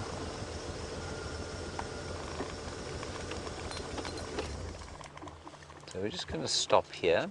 let him get comfortable with us. That bubbling noise you can hear is gas coming out of him. Natasha, you're in Ontario. I haven't heard from you for a while, so thank you for your question. You want to know if this fellow, if his toenails will keep growing until he dies in the same way that we do, our toenails do. Yes, I imagine they would. I don't see why they wouldn't, but very few elephants actually manage to maintain their toenails at all. They normally kick them off. And it's often only captive elephants that manage to keep their toenails, because these guys kick rocks and they use their feet, of course, to pick roots and pick branches off of the ground. And so I think often their toenails just get knocked off by doing that.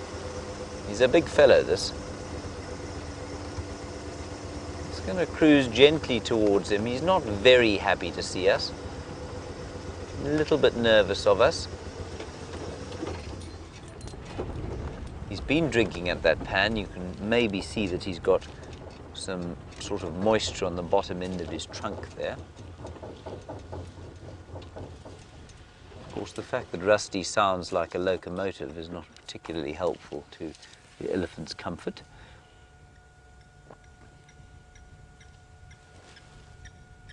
There, that's much more peaceful now. He's huge, he's probably about 30 years old, maybe 35, standing about 10 feet at the shoulder. He's probably about 5 tons, 5,000 kilograms, or 10,000 or 11,000 pounds. So just roll forward gently.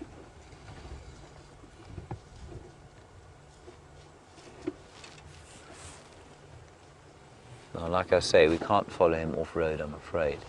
So I think, given that he's a little uncomfortable, we'll just watch him disappear off into the bush there.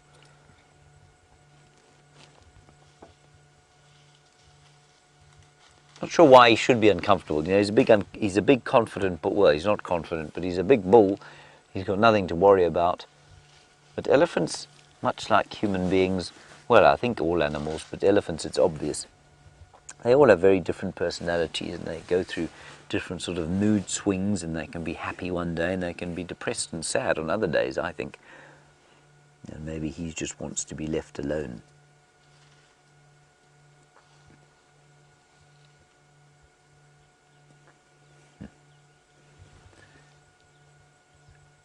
Very lovely afternoon here on Cheetah Plains. It's still warm. The sun, of course, is now heading towards the horizon, but it's by no means cold at all. It's a very pleasant temperature, and the light is just turning that perfect golden afternoon colour. I'm going to give him a few more minutes and just see if he doesn't come out into the open. But I don't think he's going to. I think he's going to disappear off into the bush. Yeah, there he goes. Bye-bye, old fella.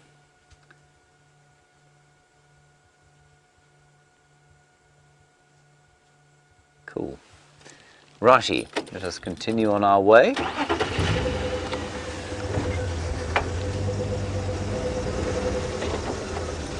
Keep an eye out for tracks. Brent did have tracks of Quarantine around here the other day. Quarantine, of course, the 3-year-old male leopard.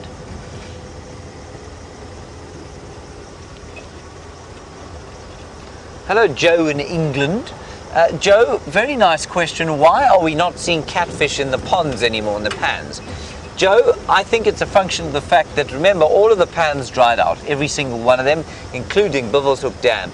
Now, their eggs will be on the vegetation that grows, and they'll be in the mud, and indeed a few of the adult catfish will be under the mud in a sort of, they've got a sort of slimy sheath that they put over themselves. But I think what you'll find is that once the water falls and it does fill up the dams a bit, it takes a bit of time. And maybe those adults were all dead, and maybe there weren't any adults, but it will take a bit of time for the youngsters to grow, to become that huge size that we see. If they don't attain that big size, they get picked off before we even notice them. So I mean, a catfish that big's going to be picked off by a heron or any number of other birds of prey. And that's why we're not seeing them, those sort of swirling, bubbling masses of catfish in the water holes. I suspect that if Buffalo's Hook dries down and gets smaller and smaller, it would have been a water body that, for a sufficient length of time for the catfish to have got to a decent size. But because, remember, Treehouse Dam and Twin Dams and Nkuhuma Dam, they all dried out, and then they got a little bit of water, and then they kind of dried out again. I think you'll find that there wasn't sufficient time for the little catfish to become big catfish. Let's see what happens at Buffalo's Hook Dam, though. It will be interesting to see. But that would be my guess, Joe. Just look around us here. You'll see if you're a grazer, if you are a grass-eating animal, we're headed for lean times. There isn't a blade of grass on this clearing. It's interesting. Now, I think that's a function of the fact that that pan, 3-in-a-row pan, of course, was pumped during the drought. And it's one of the reasons, of course, that we talk about, or we debate whether it's a good idea to put water holes, artificial water holes in these reserves, or why it isn't. So we're quite close to there, which means it would have attracted herds of buffalo, and I know herds of buffalo came through this area.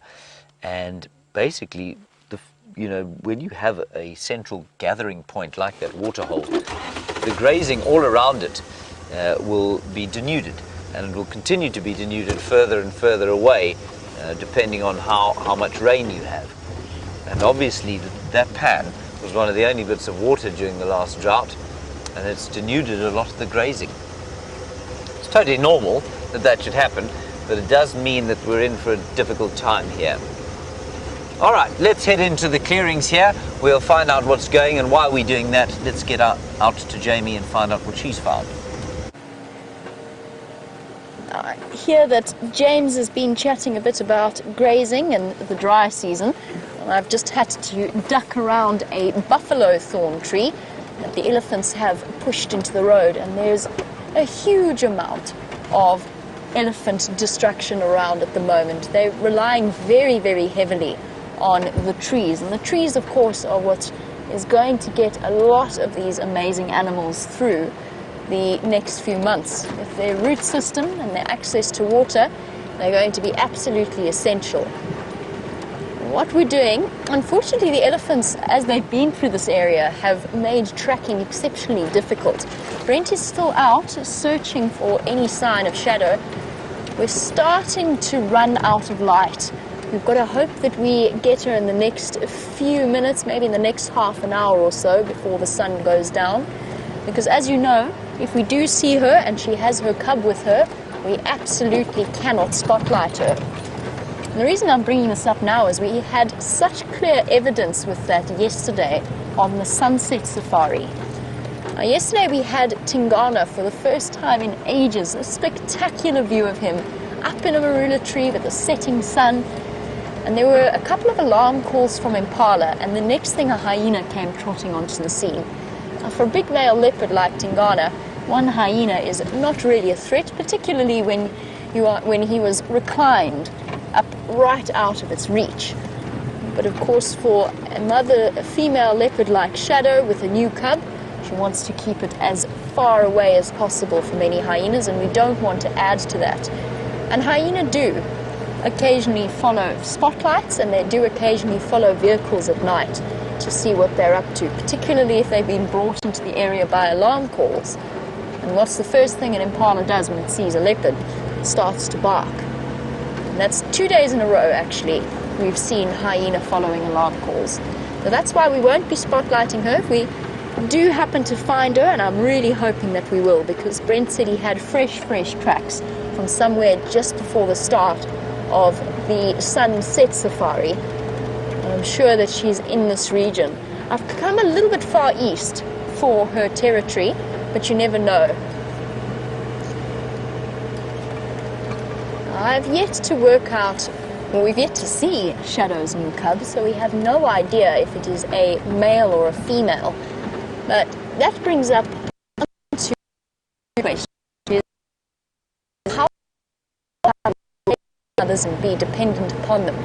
The reason that I say that the sex of the cub matters is because Chitra, it depends on whether it's a male or a female, how long it stays with mom. It's actually, interestingly enough, the males that stay with their mothers a little bit longer. You're looking at around 1.5 to 2 years for a female, whereas male leopard cubs have been recorded to stay with their mothers up to close to 2.5 years at times. That, of course, is dependent on whether or not she goes back into estrus and whether she mates and falls pregnant again in that time.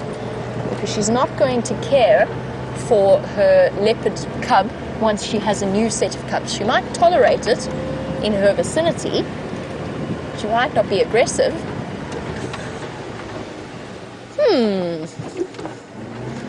I have found something interesting in the bush. Let me jump out very quickly and just grab it so I can show you, and then we shall be searching for its owner. Somebody has very chilly fingers. So while I search for the owner of the lost glove, let's head across to James, who's having some extraordinary luck this afternoon. Well, I got to tell you, everybody, it's not often that the universe doth smile upon me as it is smiling upon... There are wild dogs up ahead. My goodness, there's a leopard there, there are wild dogs up ahead. Can you believe this? The zebra's being chased by wild dogs.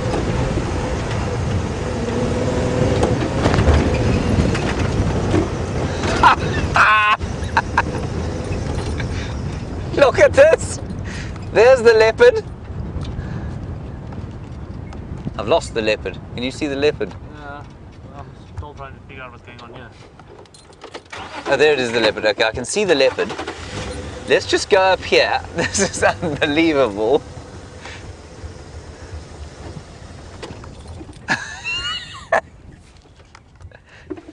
I think we'll stay here with the dogs for a while. I'm going to have to call this in, everybody, and that is going to result in mayhem. I'm just warning you.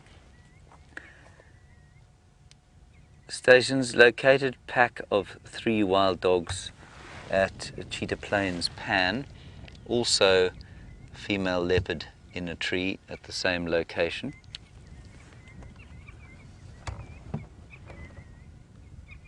This is unbelievable, and no one's heard me call that in, I don't think. Oh, wow. Okay, so let's just enjoy.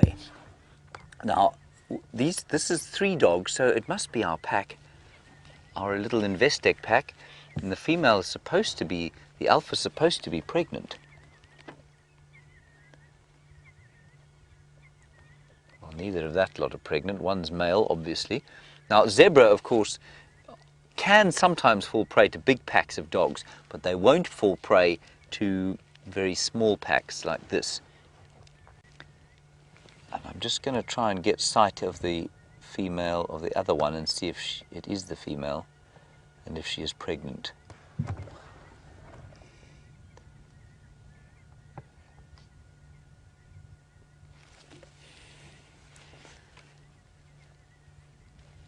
Here she comes. Oh, this is just wonderful. Isn't that beautiful? No, that's not pregnant, that's male. So I'm not sure who this lot is. Oh, this is too wonderful for words. Let's just reverse back, everyone, and savor this moment. We will come back to the leopard, I promise. I'm just going to call it in again. I can't hear anybody. Stations, I don't know if anyone's copied this, but I cannot copy anybody if you're trying to respond. 3 dogs at Cheetah Plains Pan, like I said, and a female leopard in a tree in the same place. Once you're within 400 meters, I will be able to copy you if you want to respond.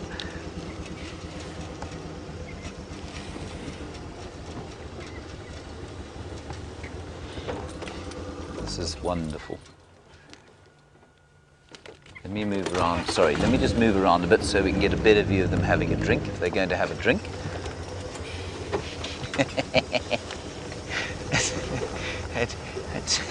It doesn't rain, it pours.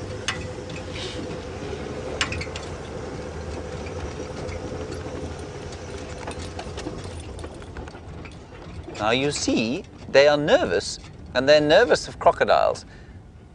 They don't know if there are any crocodiles here or not, but they're definitely nervous of crocodiles. So while I'm sure they do want to have a drink, they're probably quite nervous of them.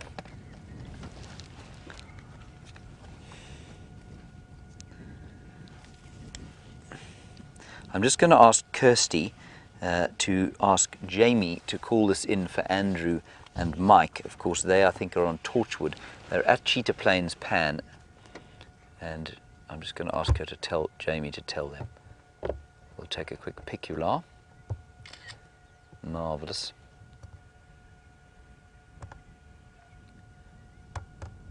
See, looking in the water. I definitely think there's an element here of them being worried about a crocodile. Oh, this is fantastic.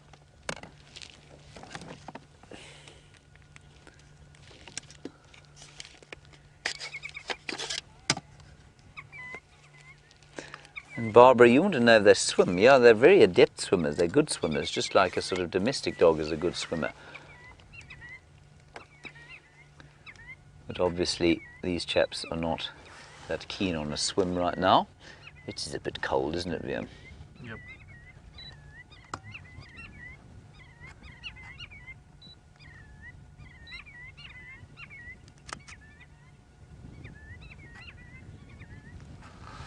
Oh, this is so special.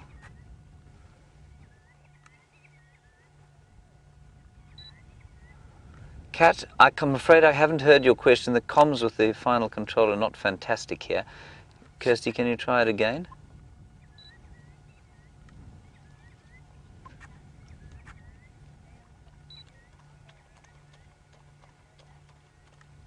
You say the males have beards on their necks. Kat, yes they do a bit, don't they? They do, but I think the females do as well, you know. I don't think it's only the males. Right, here we go. They seem to be getting mobile now. So we might have a bit of a chase on our hands, but that's okay. Let's follow them. If you're happy, everybody, we're going to follow them, and we'll leave the leopard for now, who seem to be very happily asleep in the tree. I can still see her. She's absolutely still there. So let's follow these dogs, and they're going across a clearing, which of course is wonderful. Now, we've got the super zoom on the camera, everyone, so I'm going to get in front of them a little bit and then turn off, because I think that they use their hearing quite a lot, and I'm therefore going to try and keep my distance from them a little bit.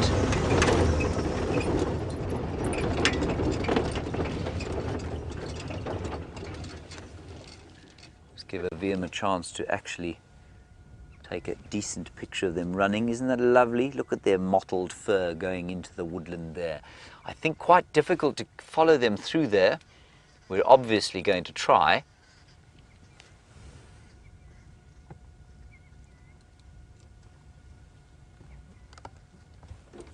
I don't think I can get through that drainage. We're going to have to go down through here, everyone.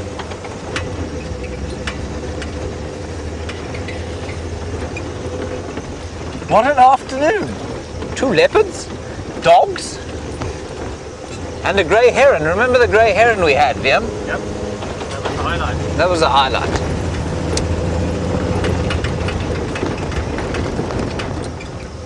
Well, there's another big clearing up here.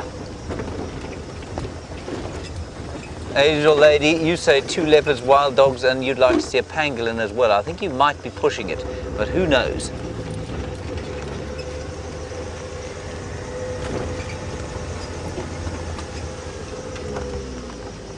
MP, any ideas? It's not very thick through here.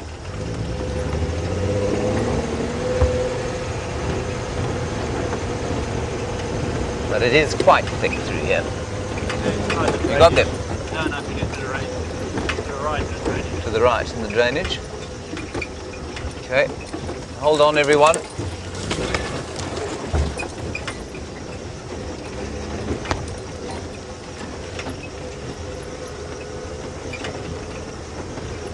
You might just see a flash of them disappearing through here. So this is where they came in. If we don't see them again here, we'll nip around to the other side and see if we can't catch them going through the clearings. Hear the birds' alarm calling. Let's just turn off slightly and have a quick listen. Yeah, I think they've probably gone off in here. I'm going to suggest we go around to the other side and then we'll go back to the leopard if we don't see them. We're very close to the Nkoro boundary here.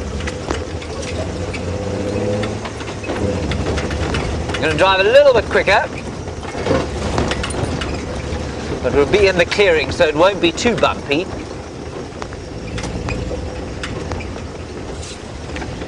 Hello Elaine, nice question. You want to know if they bark like regular dogs? They don't. They can make a barking noise. They can go sort of oh, once, a bit like a kudu, I suppose.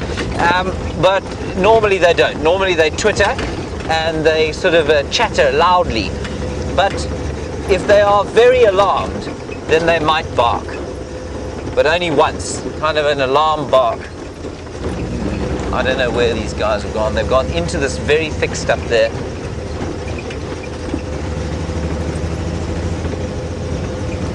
Now you see, that's the danger, of course, of giving them a bit of distance, is that they will disappear very quickly if you're not careful.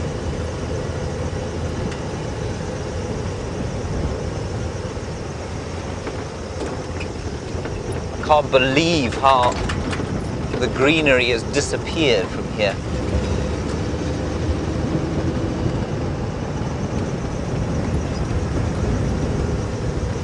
Right, so they were coming down in this direction.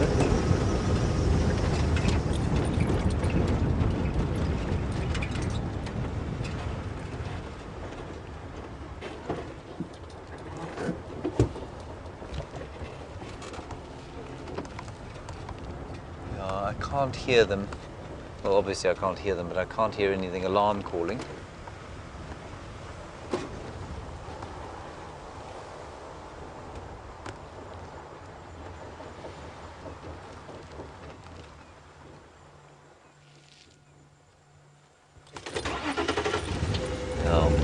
I'm reticent to go bashing in there after them, everyone.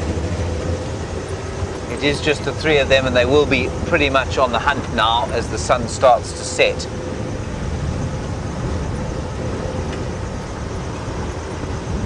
What do you think, Viam? Back or forward? I think we go back. I think we do too. Although, you got them. Yep, they're right here. Go. See, they move quickly. There they go. They're going on to Nkoro, everybody. There are two there to the right of us, one in front. Oh, this is brilliant. There they go. Well spotted, Vimpy. And that, I'm afraid, is it, everybody. They're going on to Nkoro now.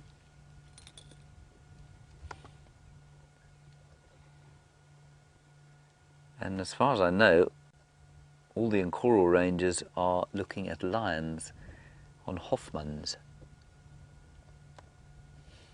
Brilliant. That's not bad going, is it, Viam? Do you want to see a leopard? Yes, please. Should we go see a leopard? Let's go see a leopard. Find out who that is. Yes. I mean, I'm guessing Inkanyeni from the golden colour, but might not be.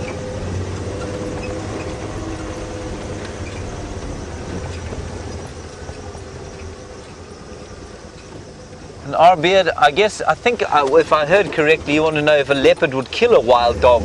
Yes, they would. And certainly leopards would kill young wild dogs. Pups, what do you got there? Vultures. Off the ground. Yeah, whatever you want. Okay, let's carry on to the leopard. It's too much going on here, everybody.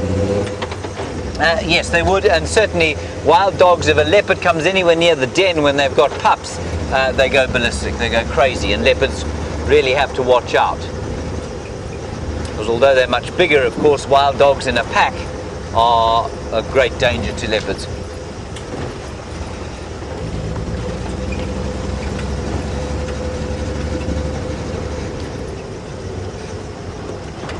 Okay, here we go. Peter, I can just copy you. We did have the actual animals of the pack. They've now headed north into Nkoro, just to the, I think it's to the east of what you call Karula, The leopard is still in the tree. We think we're going back towards that position now.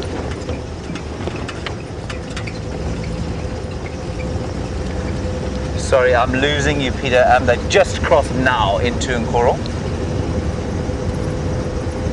All right, let's quickly go across to Jamie and get an update from her while I deal with the radio. While James heads back to Inkanyeni, slowly racking up the number of people who have seen Inkanyeni whilst I haven't, I've returned to take up his vigil at the spot where Karula with her cubs was this morning, just in the hope that she might be moving about now as it starts to get dark.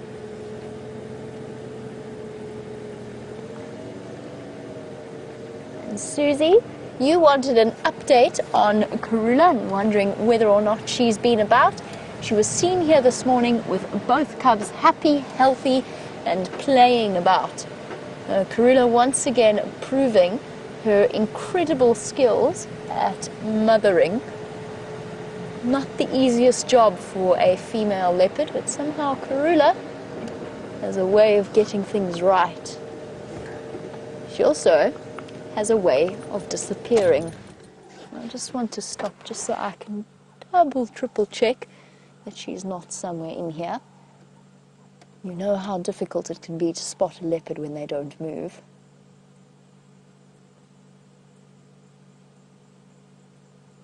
It doesn't look as though she's going to come out. She might have moved further into Little Gowrie. I think that's probably what she's done. I heard some birds' alarm calling a little bit further in, and that could well be at her as she moves her cubs a bit deeper in. She's returned them exactly to the spot where she one of the first places that she chose to den them on, which for us was a very strange decision because this is a main road, it's a main access route, and yet both Shadow and Karula both decided to keep their cubs here. For whatever reason, I suppose just maybe because a good den site was made by the pipes that run underneath the road.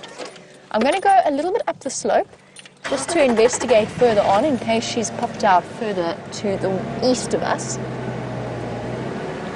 However, she kept them in a den site right here in this little culvert, which I guess is a good place to hide a little leopard cub. I think you'll probably find that her cubs are now far too big to be keeping them in there comfortably. Well, you never know with cats. Just like your domestic cats at home, the leopard's capable of finding themselves in the most interesting of places. Not today, however. Nope.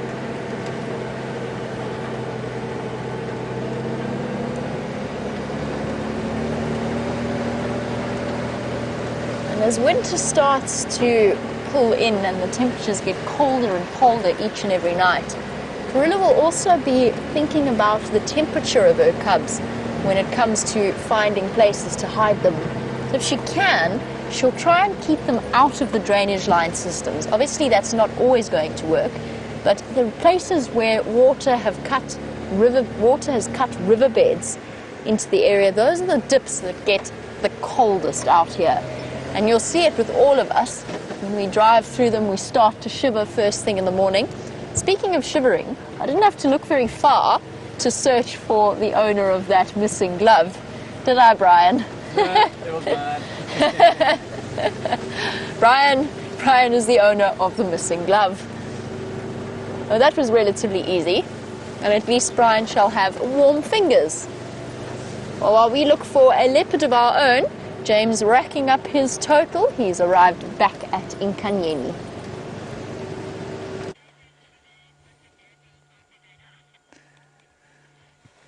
Stations, at least not. Sorry, I've been on the radio, everybody, and it's been really distracting.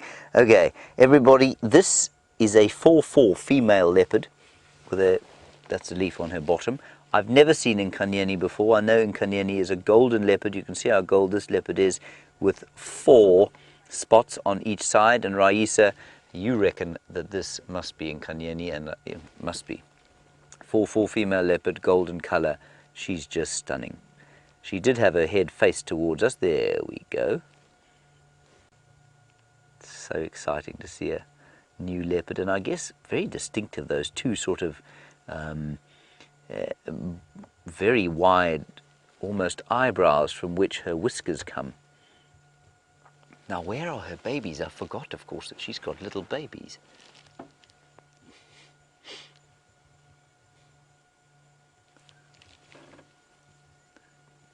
Oh, she's perfect, isn't she? So very different colour from our Queen Karula. She's golder. She doesn't have, not quite as pale. And Magnolia, you say, has a wonderful name. You say leopards are such beautiful tree sleepers. They are indeed.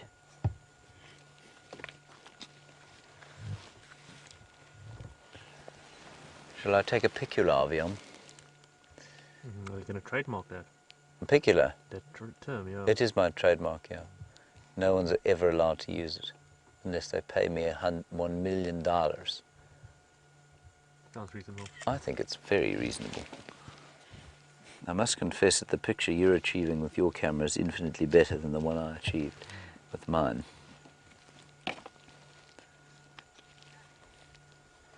I just love that little bit of green there.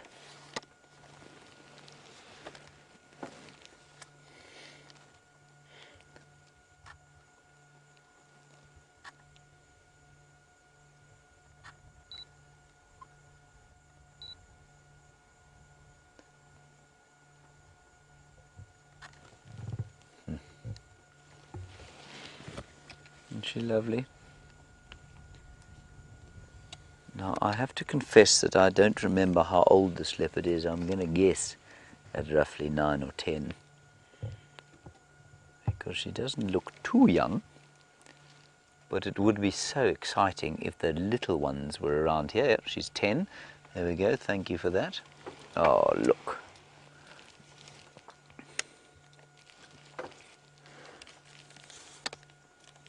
I'm just going to have to call this in again, of course, everybody, but I don't think there's anyone actually allowed on this particular reserve too close by, so that gives us the sighting all to ourselves.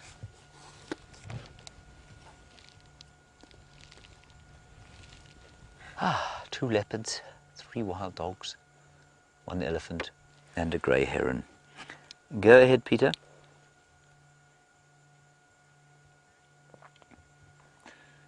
Just trotting along, Pete. The station's relocated this female in the marula tree just to the south and west of Cheetah Plains Pan.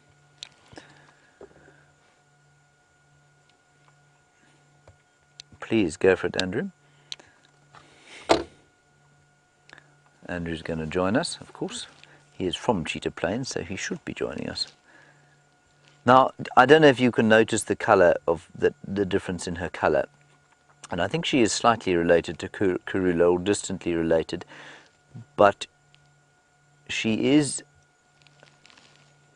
also, if I'm not mistaken, closely related to the line of the Campbell Koppies female.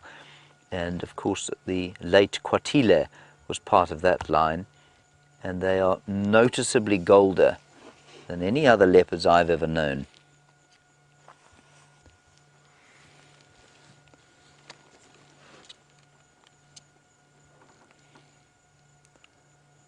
They have found the radio is going absolutely ballistic at the moment, and they've managed to find those the wild dogs, which is great.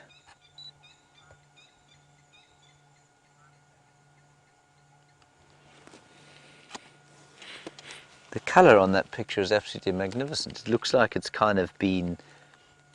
It looks like it's been doctored. Photoshop live. Photoshop live, yeah.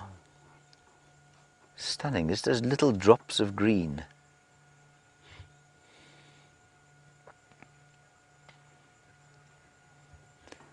Now, where are your little cubbies, leopardess? Why have you not brought them for us to see? Oh, that's stunning. Look at that.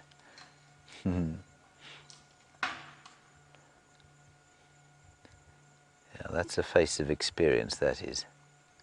Hey, she's stunning, isn't she lovely? Have you seen her before? Yes, with Sam.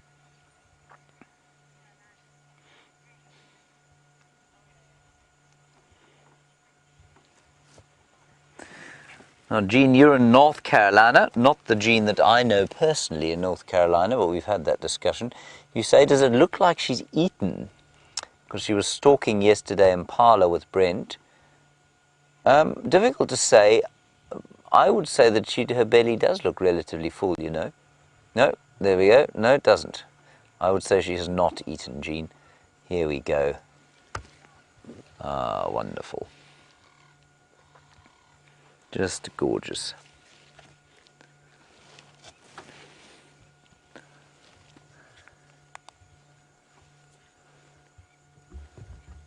She's going to come down with her.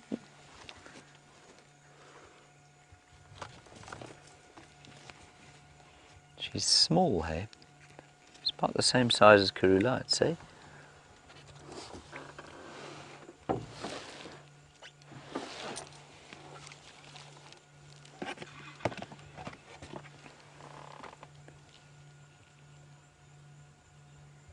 Oh, wonderful. No, she's definitely not eaten, Jean. She needs to have a bit of a meal.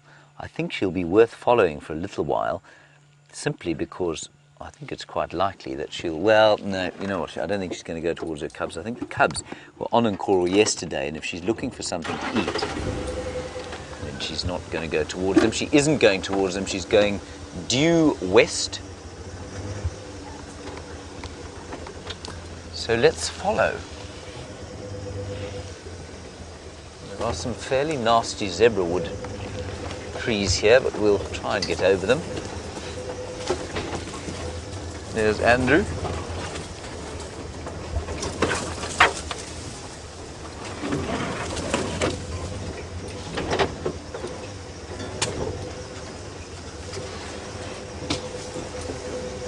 And she's also going south towards those big clearings.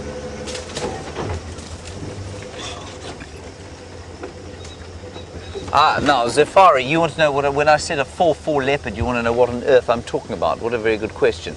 It's her unique spot pattern above the nose. And what we'll do is we'll try and get a picture of her. We're going to stay just a little bit behind her because she looks like she might be trying to hunt. But she's got, on the left-hand side, just above the whisker line, 4 spots. And then just above the whisker line on the other side, she's also got 4 spots. And that's pretty unique to most leopards, and so that's why we say she's a 4-4 female.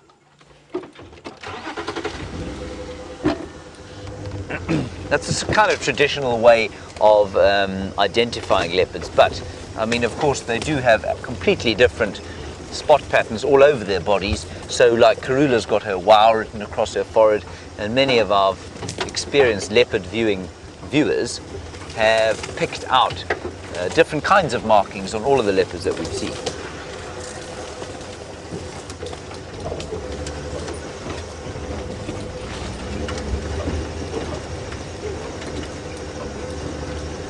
Penny Pine, you want to know what the tree the leopard was in. It was a marula tree, standard issue marula tree, Penny. Ooh,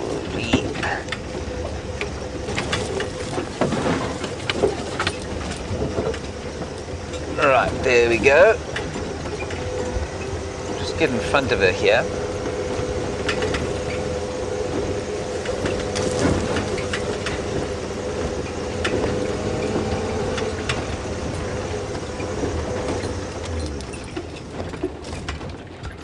Sorry, VMP, I'm going to just ease over here.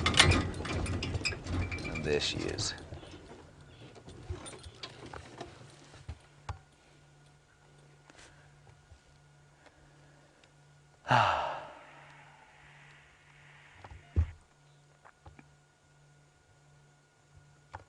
She is just stunning.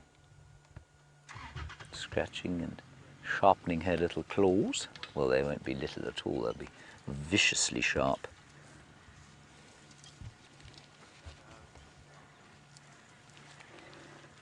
Is she coming this way? Nope.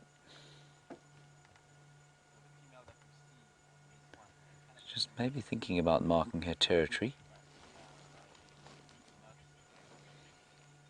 I'm unsighted at the moment, so you'll have to tell me. I'll just watch the screen, never mind.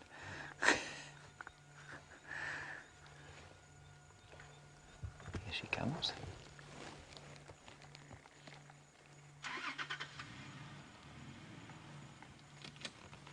Peculiar video coming.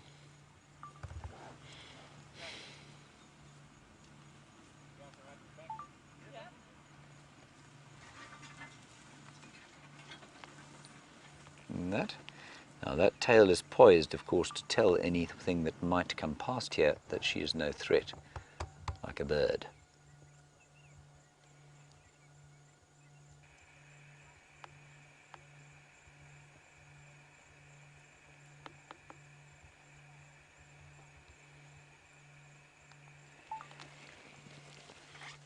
Now I'm afraid, everybody, I cannot hear Kirsten at all. She's just coming through as a lot of static. So I know that there are some questions, but I'm afraid I cannot answer them at the moment. VMP, we're going to go straight through here, I'm afraid. Watch your heads, everybody.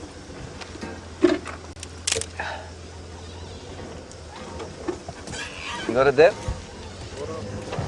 What nasty thorns. There she is. I can still see her. She is in front of us.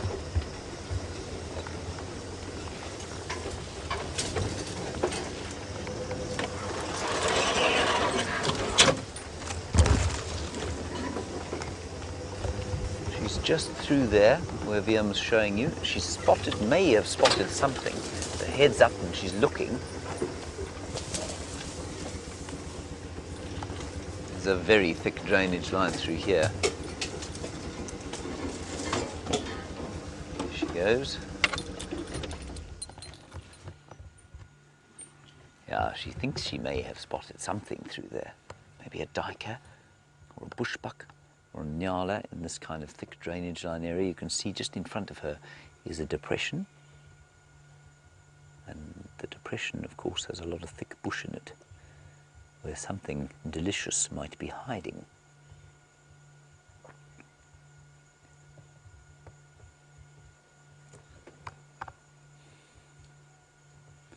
Now see how carefully she moves and puts her feet.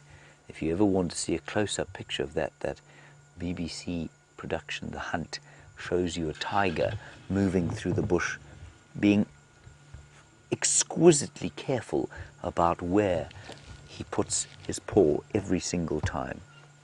Exactly the same as that leopard's doing now.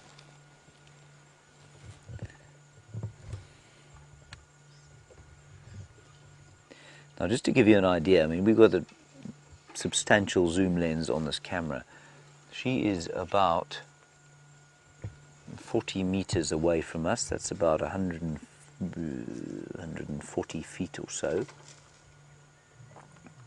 And you can just see why binoculars on a safari are so absolutely crucial. I think she spotted something through there. I don't want to move just yet. There she goes.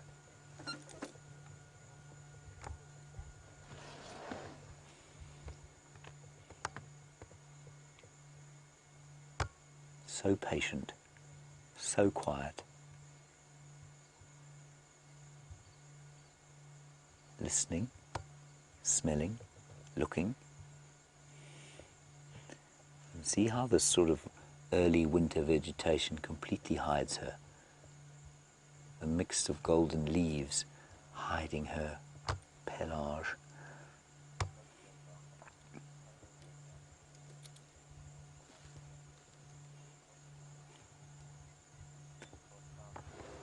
You see how she's hunkered down? See how she's stuck her shoulders out? Okay, let's move.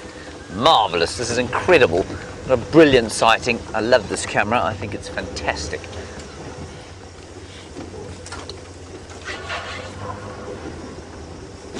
I love being able to watch them from, you know, giving them a bit of distance.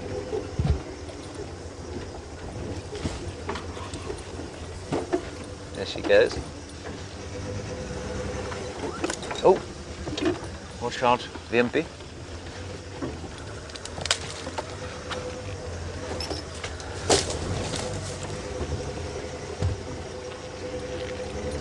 It's not too thick to move in here yet, so we'll just keep going.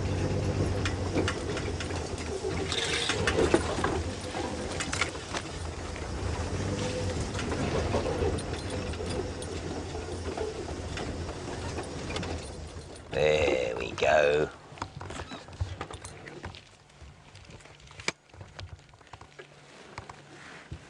Isn't that beautiful?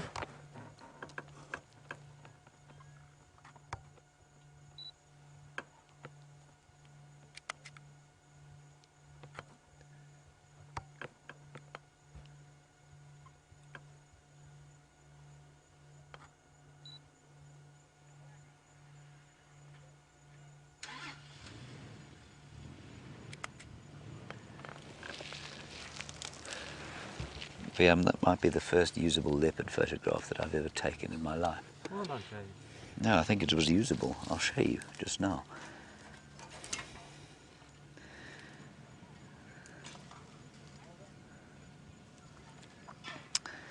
Nicole, you're in Texas. A very nice question from you. You say, what does her name mean in the local language? Well, I'm not entirely sure. I know that Gukanya means to light up. So Inkanyeni basically means the light. As far as I'm aware. I might be slightly off there, but I'm pretty sure that that's what it is. I'm just going to quickly ask Andrew how many people are coming to the sighting, because we might have to move out.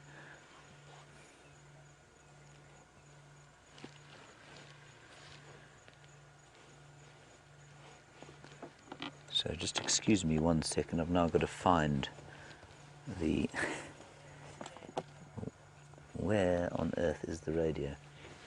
Oh, there it is.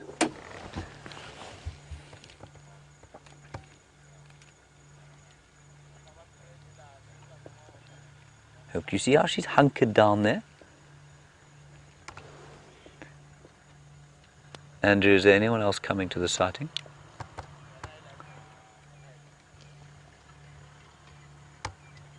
Okay, copy. Alright, so we're okay, we can stay with her. See how she's gone into the thick bush there? I can't see what she's looking at. Cedric from Arethusa is coming from the other way.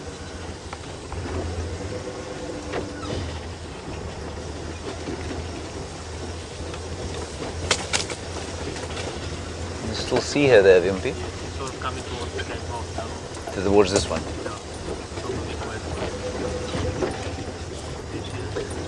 You got it. Okay. I'm unsighted. Watch out for this, everybody. Zebra wood. Very nasty thorns. Glad we've got Rusty's tyres in here, I must say.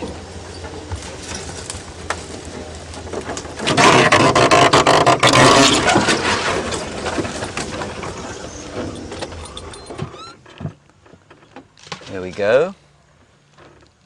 She's just in front of us.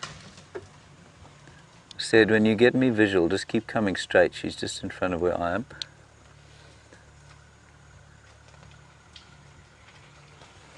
Yeah, she's just moving down the game path now, everyone.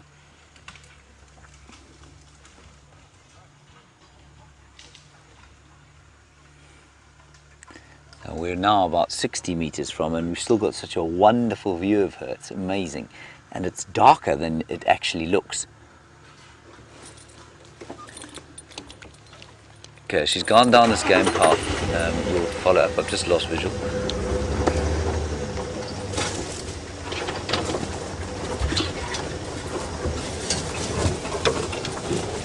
Yeah, I said she's still on the game path.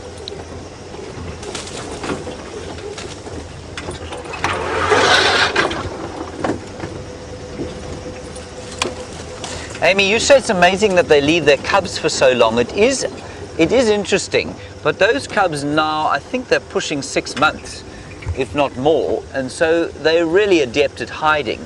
Can you see her anywhere?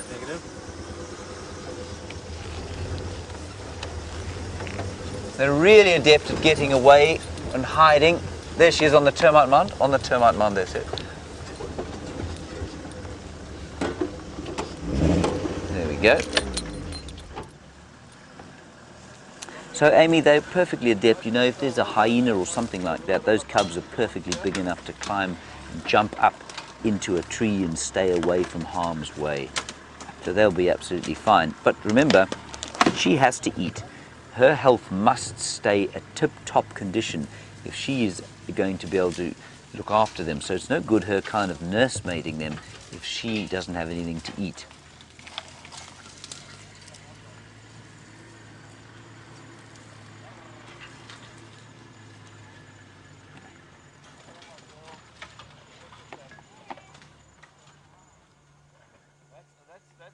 That's a tiger, eh? Not sure if you heard that.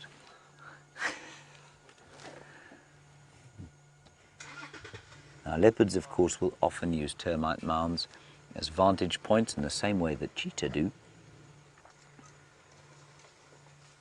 And sometimes they'll use them to snooze upon, but I think she's using that as a vantage. We'll try and stay with her for, I think, another 5 minutes or so. Because we've had such a wonderful sighting, I'm not going to put a light on her. We'll just kind of let her go. There would be nothing wrong with putting a light on her, but it would just make her a little bit more comfortable. Let's go across to Jamie. She's got something larger to show you. I'll try and get one more view, otherwise we'll leave her.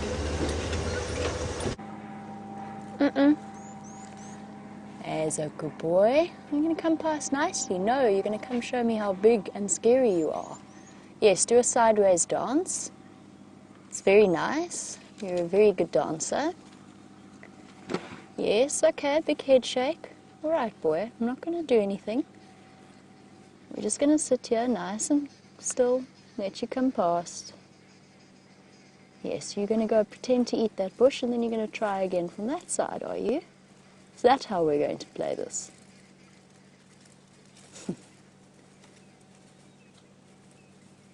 Yes, boy.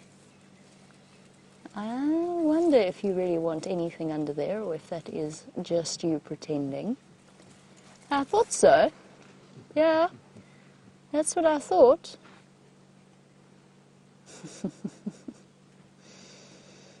Yes, boy. It's okay, we'll move off. We're not going to do anything to you. You're very big and very scary, very tough. Still pretending. So this, guys, is not overt aggression. This is what's known as displacement behavior. So it's a young bull, very young bull, just at the point where he's become independent in the last few years, following behind a breeding herd. And what looks like signs of aggression is not really. I wouldn't describe it as outright aggression or in any way threatening us. He's trying to intimidate us, which of course you have to take seriously. Never ever become blasé or imagine that you know everything. The reason I knew that he was just pretending to eat before was that's what elephants do, called displacement behavior. We didn't do anything to him. He approached us. He approached out of the bushes far away. And as intelligent as these animals are, sometimes they want entertainment, and sometimes the bulls need that ego boost. You're thinking about it again. Come on, boy. Off you go. There's some nice ladies to distract you. The more time that you spend with elephants, the better you start to understand their little behavioral idiosyncrasies, and you can judge how you're going to behave in those sorts of situations. Shame now it's going to go cause trouble for that cow.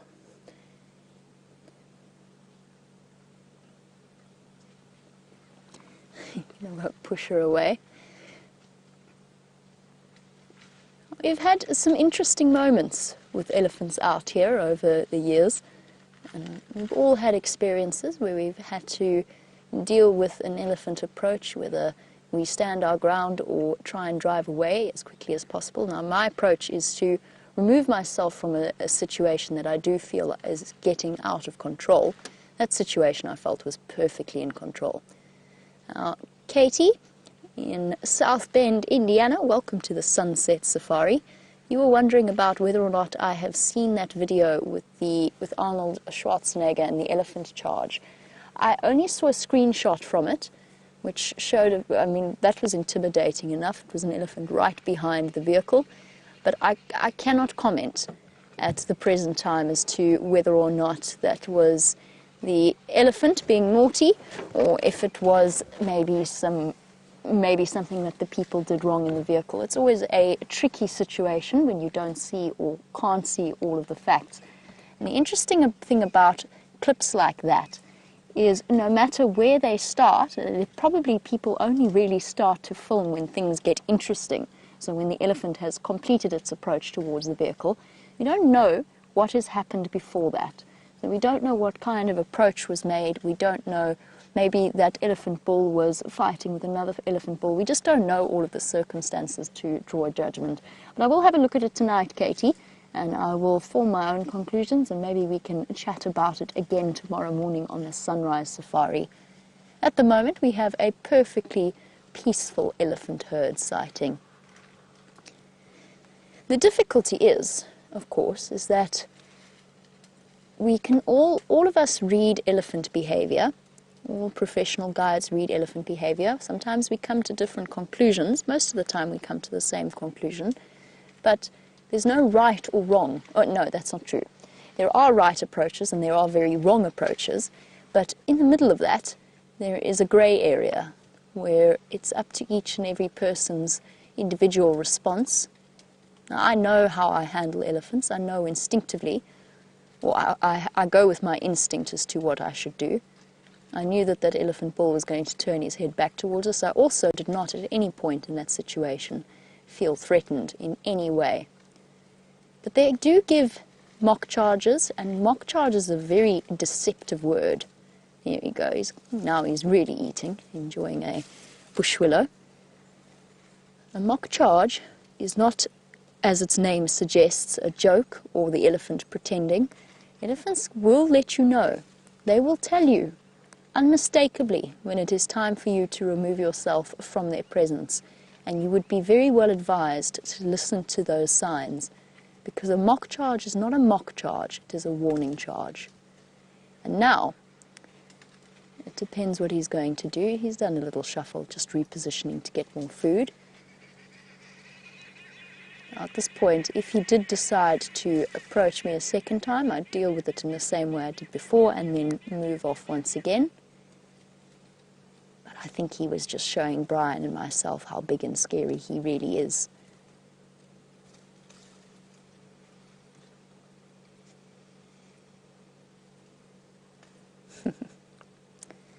Pretending like he never cared about us to start with. As a young bull, he's also relatively not unrecognizable as an elephant, but his ears are relatively intact. But each and every single ear has a unique pattern of holes and nicks and cuts, even if they're really tiny on the edges of their ears. And as our elephant disappears off into the darkness, Corey, you were wondering about what causes those.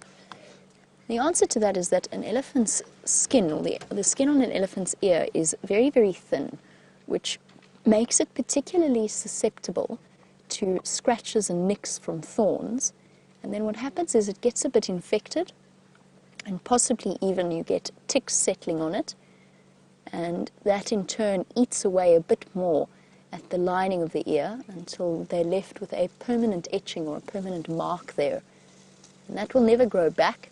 A flap is a flap for life in an elephant, and it's one of the ways that researchers identify the different individuals. And you'll find in scientific language you get all kinds of descriptions, like a cup notch and a V notch in the middle of the ear, the top corner of the ear, the lobe of the ear. And all of those together will give you an elephant identification strategy that is unique as the spots of a leopard. Looking at Inkanyeni with her 3-3 spot pattern, and you've got that comparison there, and that's how researchers will identify the different individuals. It's something I spent, oh sorry, it was a 4-4, it's a 4-4 spot pattern.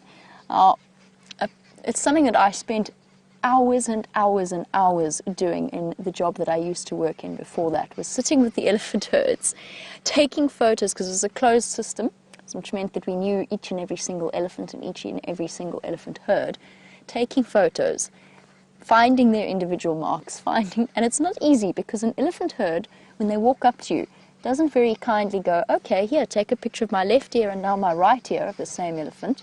A bit more tricky than that. They kind of intermingle, make life more complicated than you might expect when you're trying to identify them. So we had some interesting and frustrating times at times, zooming in, peering at minuscule holes of an elephant's ear. Now, as a daytime animal, I'm not really going to be spotlighting our elephant herd. Most of them moved off into thick vegetation anyway. So let's head back across to Cheetah Plains and back onto the back of James Hendry's vehicle. I'm just trying to find my spotlight, everybody, so that we can see more leopards. It's here somewhere. There we go. Oh, it's just attached to an earpiece. Never mind. We'll use my superb spotlighting technique. Liam was just very kindly complimenting me on my spotting of that leopard today. Of course, it was simply blind luck. As he said, once he had complimented me, he kind of took it back by saying, "You mean you were just looking in the right place at the right time?" And I had to confess that that, in fact, yes, was the case. I said it was the finest marksmanship. You did. You said it was marksman-like spotting. Yes. I'd like to think that, but there is a piece of me deep in my heart that says luck played largely into that. Anyway, so it goes. We're going to head back towards Juma now, and we are going to see if we can't spot Thandi again on our way out. Why stop at 2 leopard sightings when you can have 3?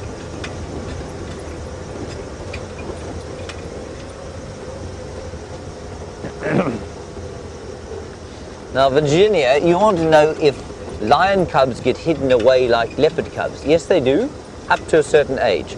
Now remember, once they're 6 weeks old, they start to move with the pride. And so then they're not hidden. Then they are, well, they will be. Say the pride's 2 females and they both want to go hunting, then they, much like leopards, will be stashed in one place and kind of given an order to stay. They will stay. But of course, they are protected far more by the pride than a leopard cub would be, and so they're much more likely to be out in the open than a leopard cub would be. Good one, thank you, Virginia. The temperature's dropped slightly, but it's certainly, I mean, it's not cold yet, which is rather marvelous. I've had an incredible afternoon, I cannot believe it. Sometimes the universe does smile on us, as I said, even if it is with a bit of luck. Let's open this up.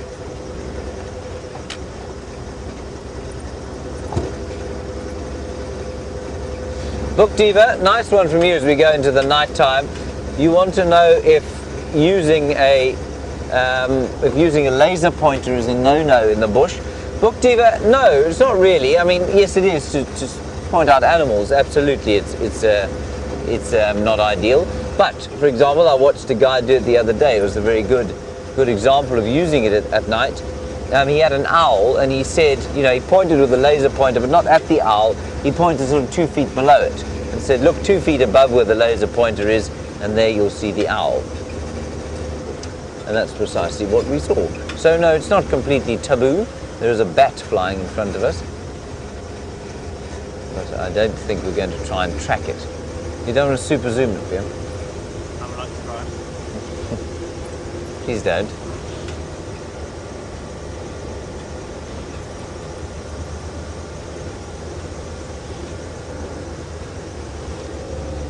Viv, you say you heard and saw your first nightjar in Ireland last night. Now, I'm assuming that's the square-tailed, no, hang on, it's the European nightjar, the Mozambican is now the square-tailed.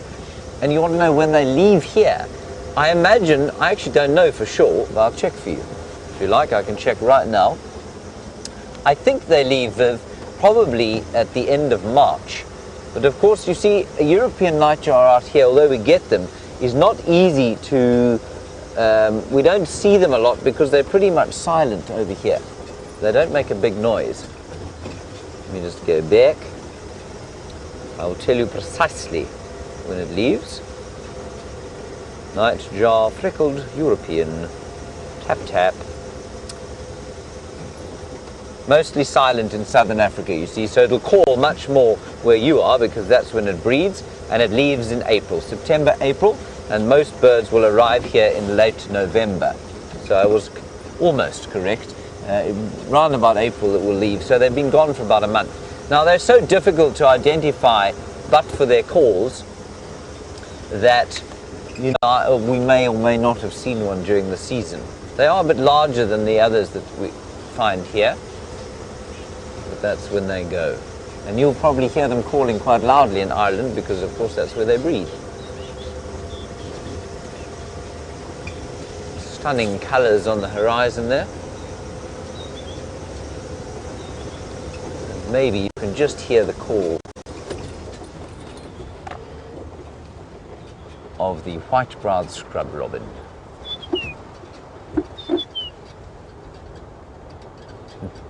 James Richards, you say, let's see if I can add a nocturnal creature to the long list of incredible sightings we've had today. Well, I shall do my level best, James. Perhaps a chameleon. Lovely circle, that would be nice. I suppose the two cats I have to see here still are caracal. If anyone from the WildEarth team has seen current WildEarth team has seen a caracal yet, and an African wildcat, which Jamie seems to have had a magnificent sighting of the other day. Have you seen one here, Ben? I saw a caracal. Yeah, no, wildcat. I saw the With Jamie. Oh, lucky you.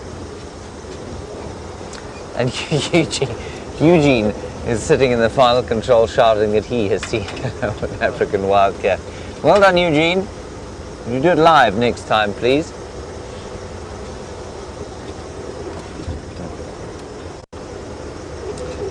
Right, we might lose signal here, but I think the last time I went through here it was fine, so it might be okay. But in case, let's go across to Jamie and get an update from her. I hear that James has been talking about African wildcats, and that's just one of the many animals that we can see as we head out into these winter evenings. I know I always say this, but I'm always filled with a sense of excitement once the sun sets and the temperature starts to drop. And that applies across the board in summer and in winter, but especially in winter, when I know that, first of all, you can see further into the bush, which means you've got a much greater chance of seeing something, even, not saying any names or hinting at any previous experiences, but even if it is a duiker hiding behind a bush, you'll still have a chance of spotting it. And then also, of course, the fact that the nocturnal animals start to come out a lot earlier in winter. And who knows what we could see this evening. And that's one of the things that makes it the most exciting, because it is live. We might travel through the evening and not see anything tonight, but if we do, it is 10 times more exciting, like watching a sports match live.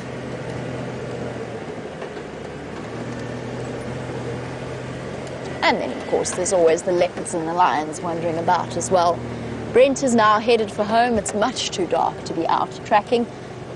It's to a point where you really do have to call it a day out here, or run the risk of injuring yourself in some way.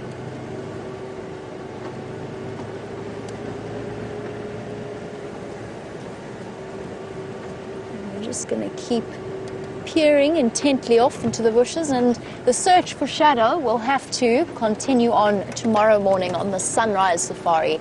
We'll have to see if we can't find her then.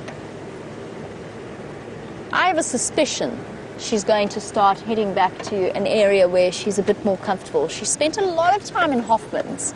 That being said, the cub is now a lot older. It's just a month younger than Karula's two cubs, which means that she could well be ranging further and further afield. And there's always the possibility that at some point tonight, Karula's also going to cross further north and come back to Djuma. We'll just have to keep our fingers crossed. Not that you've really had a difficult time when it comes to leopards today. James has had extraordinary luck this afternoon. 2 different leopards and wild dogs. Very, very chuffed for him, particularly in that gorgeous setting of the open area.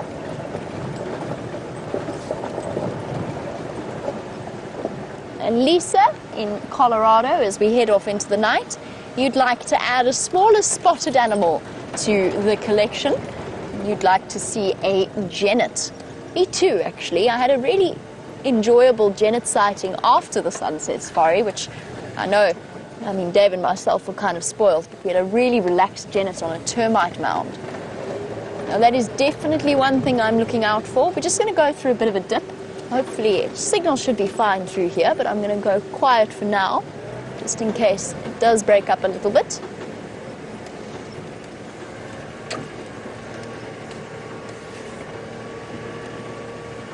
Seems okay. There is a something, and I suspect the something to be a nightjar. I'll have to go forward, I think. I'm catching a glimpse of it. It's blinking at me. Let me go forward a bit and see if we can't get it from behind the bush. It's either a bush baby or a nightjar with that. Oh, it's bush baby. Oh no, it's a nightjar. My mistake. Bush babies can't fly. That slightly red, small eye shine. All right, a bit far away for us to see, but I know that you were talking about nightjars with James. There is a good example. At this distance, I absolutely couldn't begin to tell you what species it is. It's probably a fiery-necked nightjar.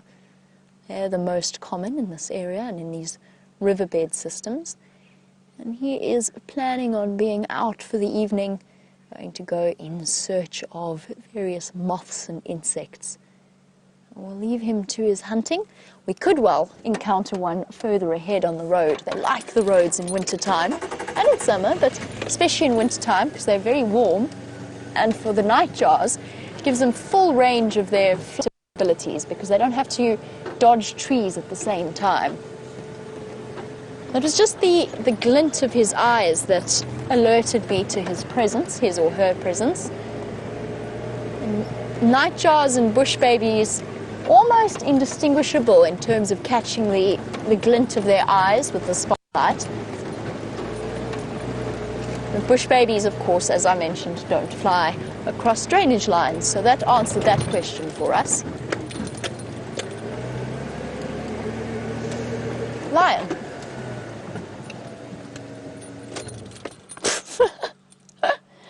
Hello, girl. You were very unexpected. Do you know, I promise you probably won't believe me. I was just about to say to you, there's a missing lioness. I promise you that was going to be the next words that came out of my mouth. Well, she was pretty unmissable, sitting very kindly on the top of a termite mound. Hello, girl. Are you the missing Nkuhuma female? Or the rest of you on the other side of that termite mound? That was a pleasant surprise. See, that's what we love about these live safaris. Oh, snapping up a moth. How cool is that shadow on the bush behind her? If I could just hold the spotlight still enough. Kind of got the shadow of her behind. That's really pretty.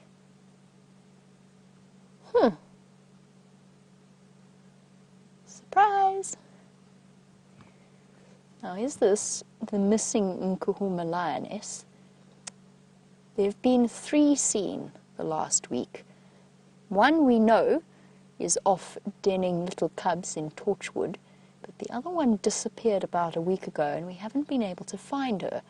She's been leaving footprints all over the show, or at least some lioness has been leaving footprints all over the show, but I have absolutely no idea whether this is her or not, and I think what we should do is just go to the other side of the termite mound and investigate quickly, just to see if the rest of the pride isn't somewhere there. And then maybe we have located her. Hey, girl? Thank you for that.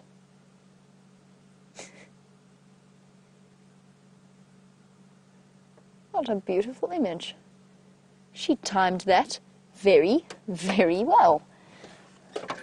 Okay, let's go and just have a look around the other side, because I'm dying to know whether or not this is the missing female or not, and then we'll come back to her. Okay, girl, please don't disappear. Yes, no, no disappearing. Yes, good girl. I feel as though we have an understanding. Hope we do. Let's go and see if the rest of the Nkuhuma pride is just around this corner.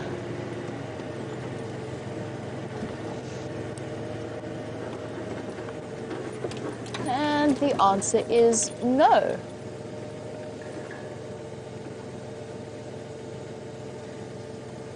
So she's still there.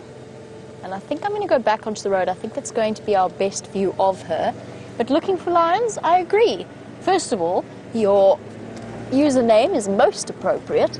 And second of all, I agree that that is a perfect way to finish off a sunset safari. It's a really rewarding feeling when you track and find an animal, but sometimes it's great fun to just find them by surprise as well, when you're least expecting it.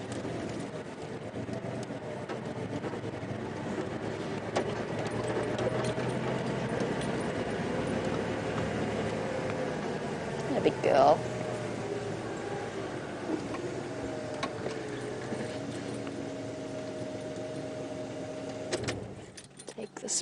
The sort of the center of the spotlight off her face, just so that we're not shining right at her.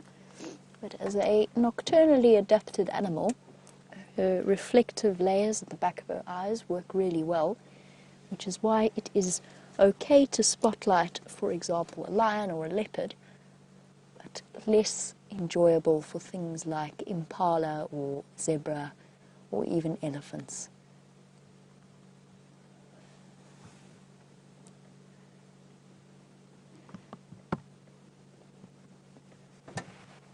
And agreed, Monique, in London.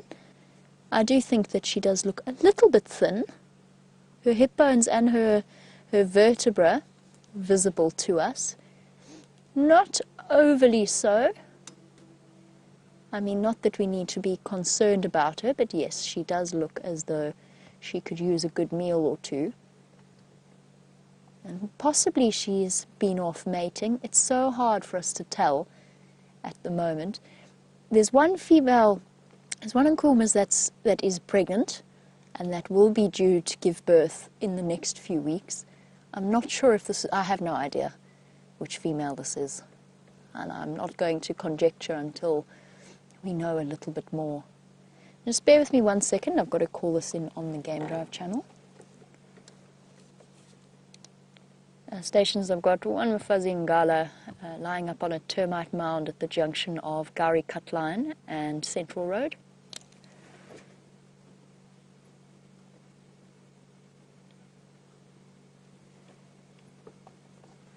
And lo and behold, we have it all to ourselves. Nobody wants to come and join us and our magnificent lioness in the darkness. Who have we got here? She's intently listening for something, and if we're really lucky, she might even call to the rest of the group. As last I heard, the other 3 Nkuhumas were in Buffelshoek, not far from here at all. So she won't be too far away from them. James has found not a night jar, but a bush baby this time. Let's go to him. Look, James Richard, there is a bush baby. Very sweet. Can you still see it, Wimpy? Oh, you've got him there. This is a wonderful sighting. We just saw these eyes bouncing across the road exactly like a gummy bear. And we didn't know what it was to start with. I thought it was the first sighting of a spring hare for the Sabi Sands, but it isn't. It's a bush baby, a lesser bush baby. Isn't that wonderful? We've managed to find a lion, which is just brilliant as well. I think it's disappeared there. I think it's pulled one. Oh, no. There it goes. Oh, it's right here. Can you see it there? I'll just go back a little bit. There, it's right here. No, it's down the back. It's gone there. There.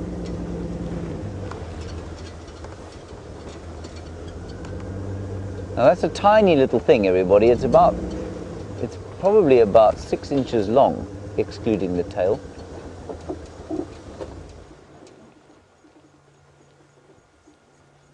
There it is. Got him there in the middle of the spotlight. There. And into the tree behind. So cool.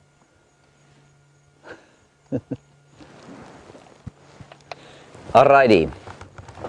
Everyone, just before we go back to the lion, we've had some sad news, I'm afraid, and the sad news is that Sam is not going to be coming back to us. Now, he's going to post a video about it on Facebook, so look out for that. But basically the reason is, you know, he's deaf in one ear, and his hearing in the other ear was starting to be affected by, we think, having this thing in his ear, and perhaps the dust, and perhaps the cold, and perhaps the conversations, whatever it was.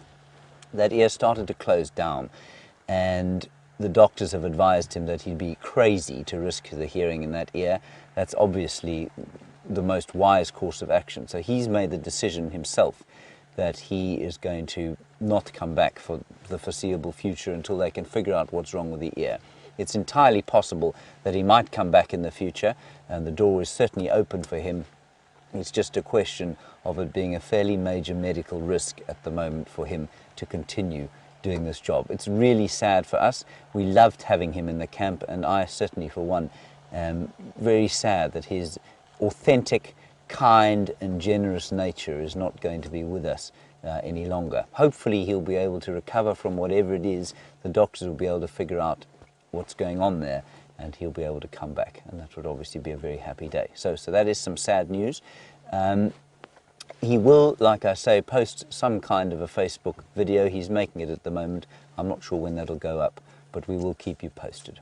Okay, everyone, thank you very much for a wonderful, wonderful drive. I've had an incredible time. Thank you, VM, for your efforts today. Brilliant stuff. We'll see you in the morning at 6 o'clock, 6:30 actually. But for the meantime, let's go back to the lions and Jamie for the last bit of the show.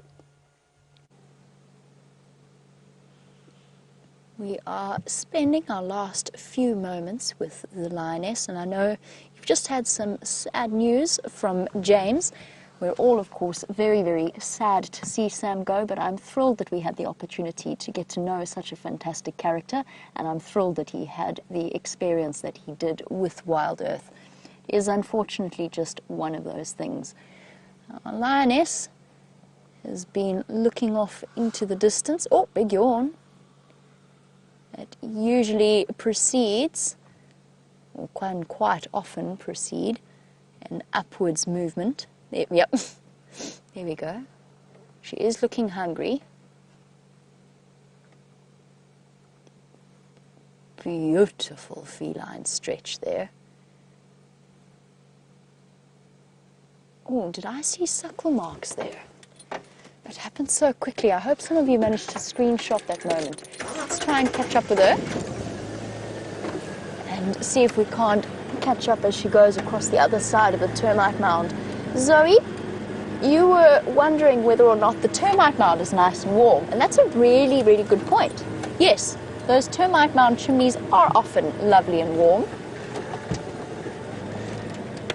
It's the point at which they expel the heat that is being produced underground in order to maintain the constant temperature below the ground that is ideal for fungus production. And guys, if she continues north up this road, just so that you know, we are going to lose signal.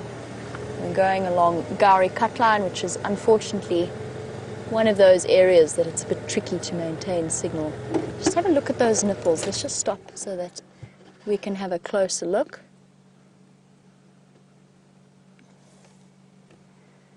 I think... Hello, girl. Oh, it's hard to tell if that's just a distended nipple, or if there's some flattened fur around the site. I think that it might be. I think we might have a hungry mom. I'm not 100% sure though. It's just not quite clear enough for me to confirm that.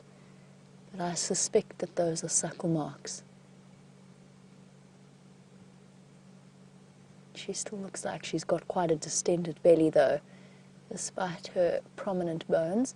We're going to try and stay with her for as long as possible, but what a beautiful sight to end off our sunset safari than with a lioness walking into the darkness. That confident and powerful feline walk. Let's go catch up a little bit. She's heading in the right direction. She is heading towards Buffelshoek, where the rest of her pride is, or were, when I last heard about them. Don't know where they are still. She's probably going to reunite with them and also go off in search of food.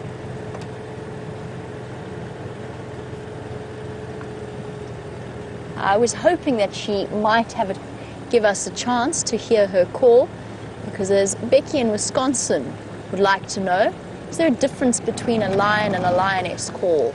And yes, Becky, there is, and it's most noticeable at close distance to the animal. So it gets harder the further they are away, but at a close distance, it is relatively easy to hear.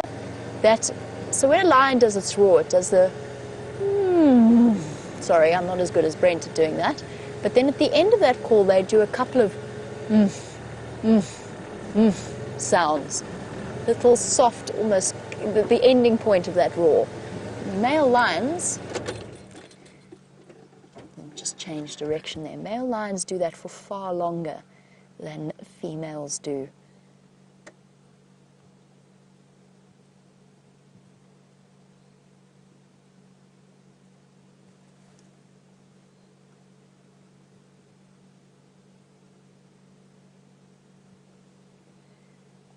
Listening intently into the bush.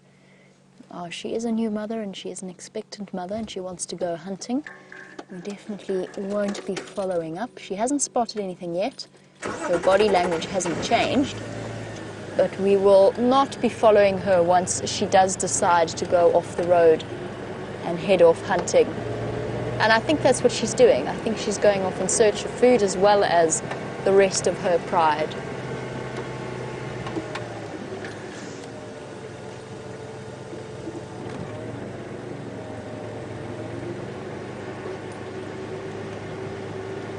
Looking a bit scrubby as well, like she's been lying down all day in the dirt. Big girl. Any trees? I love a tree out here. Oh, is she gonna call?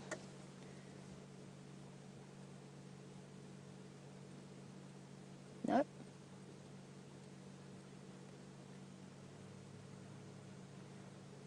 Brian, we are just about to be assaulted by quite a serious olfactory assault. Oof. Another big yawn. And I'm going to leave you as we come to the end of our sunset safari for the sighting to be for Sam, who is departing from WildEarth. Thank you, Brian, and thank you to all of you guys across the globe. Brian, of course, doing some fantastic camera work as always, as well as to Kirsty and Jerry in final control. And we're going to enjoy the last few seconds in a sighting that Sam would have loved to be in, and watch her walk off into the distance.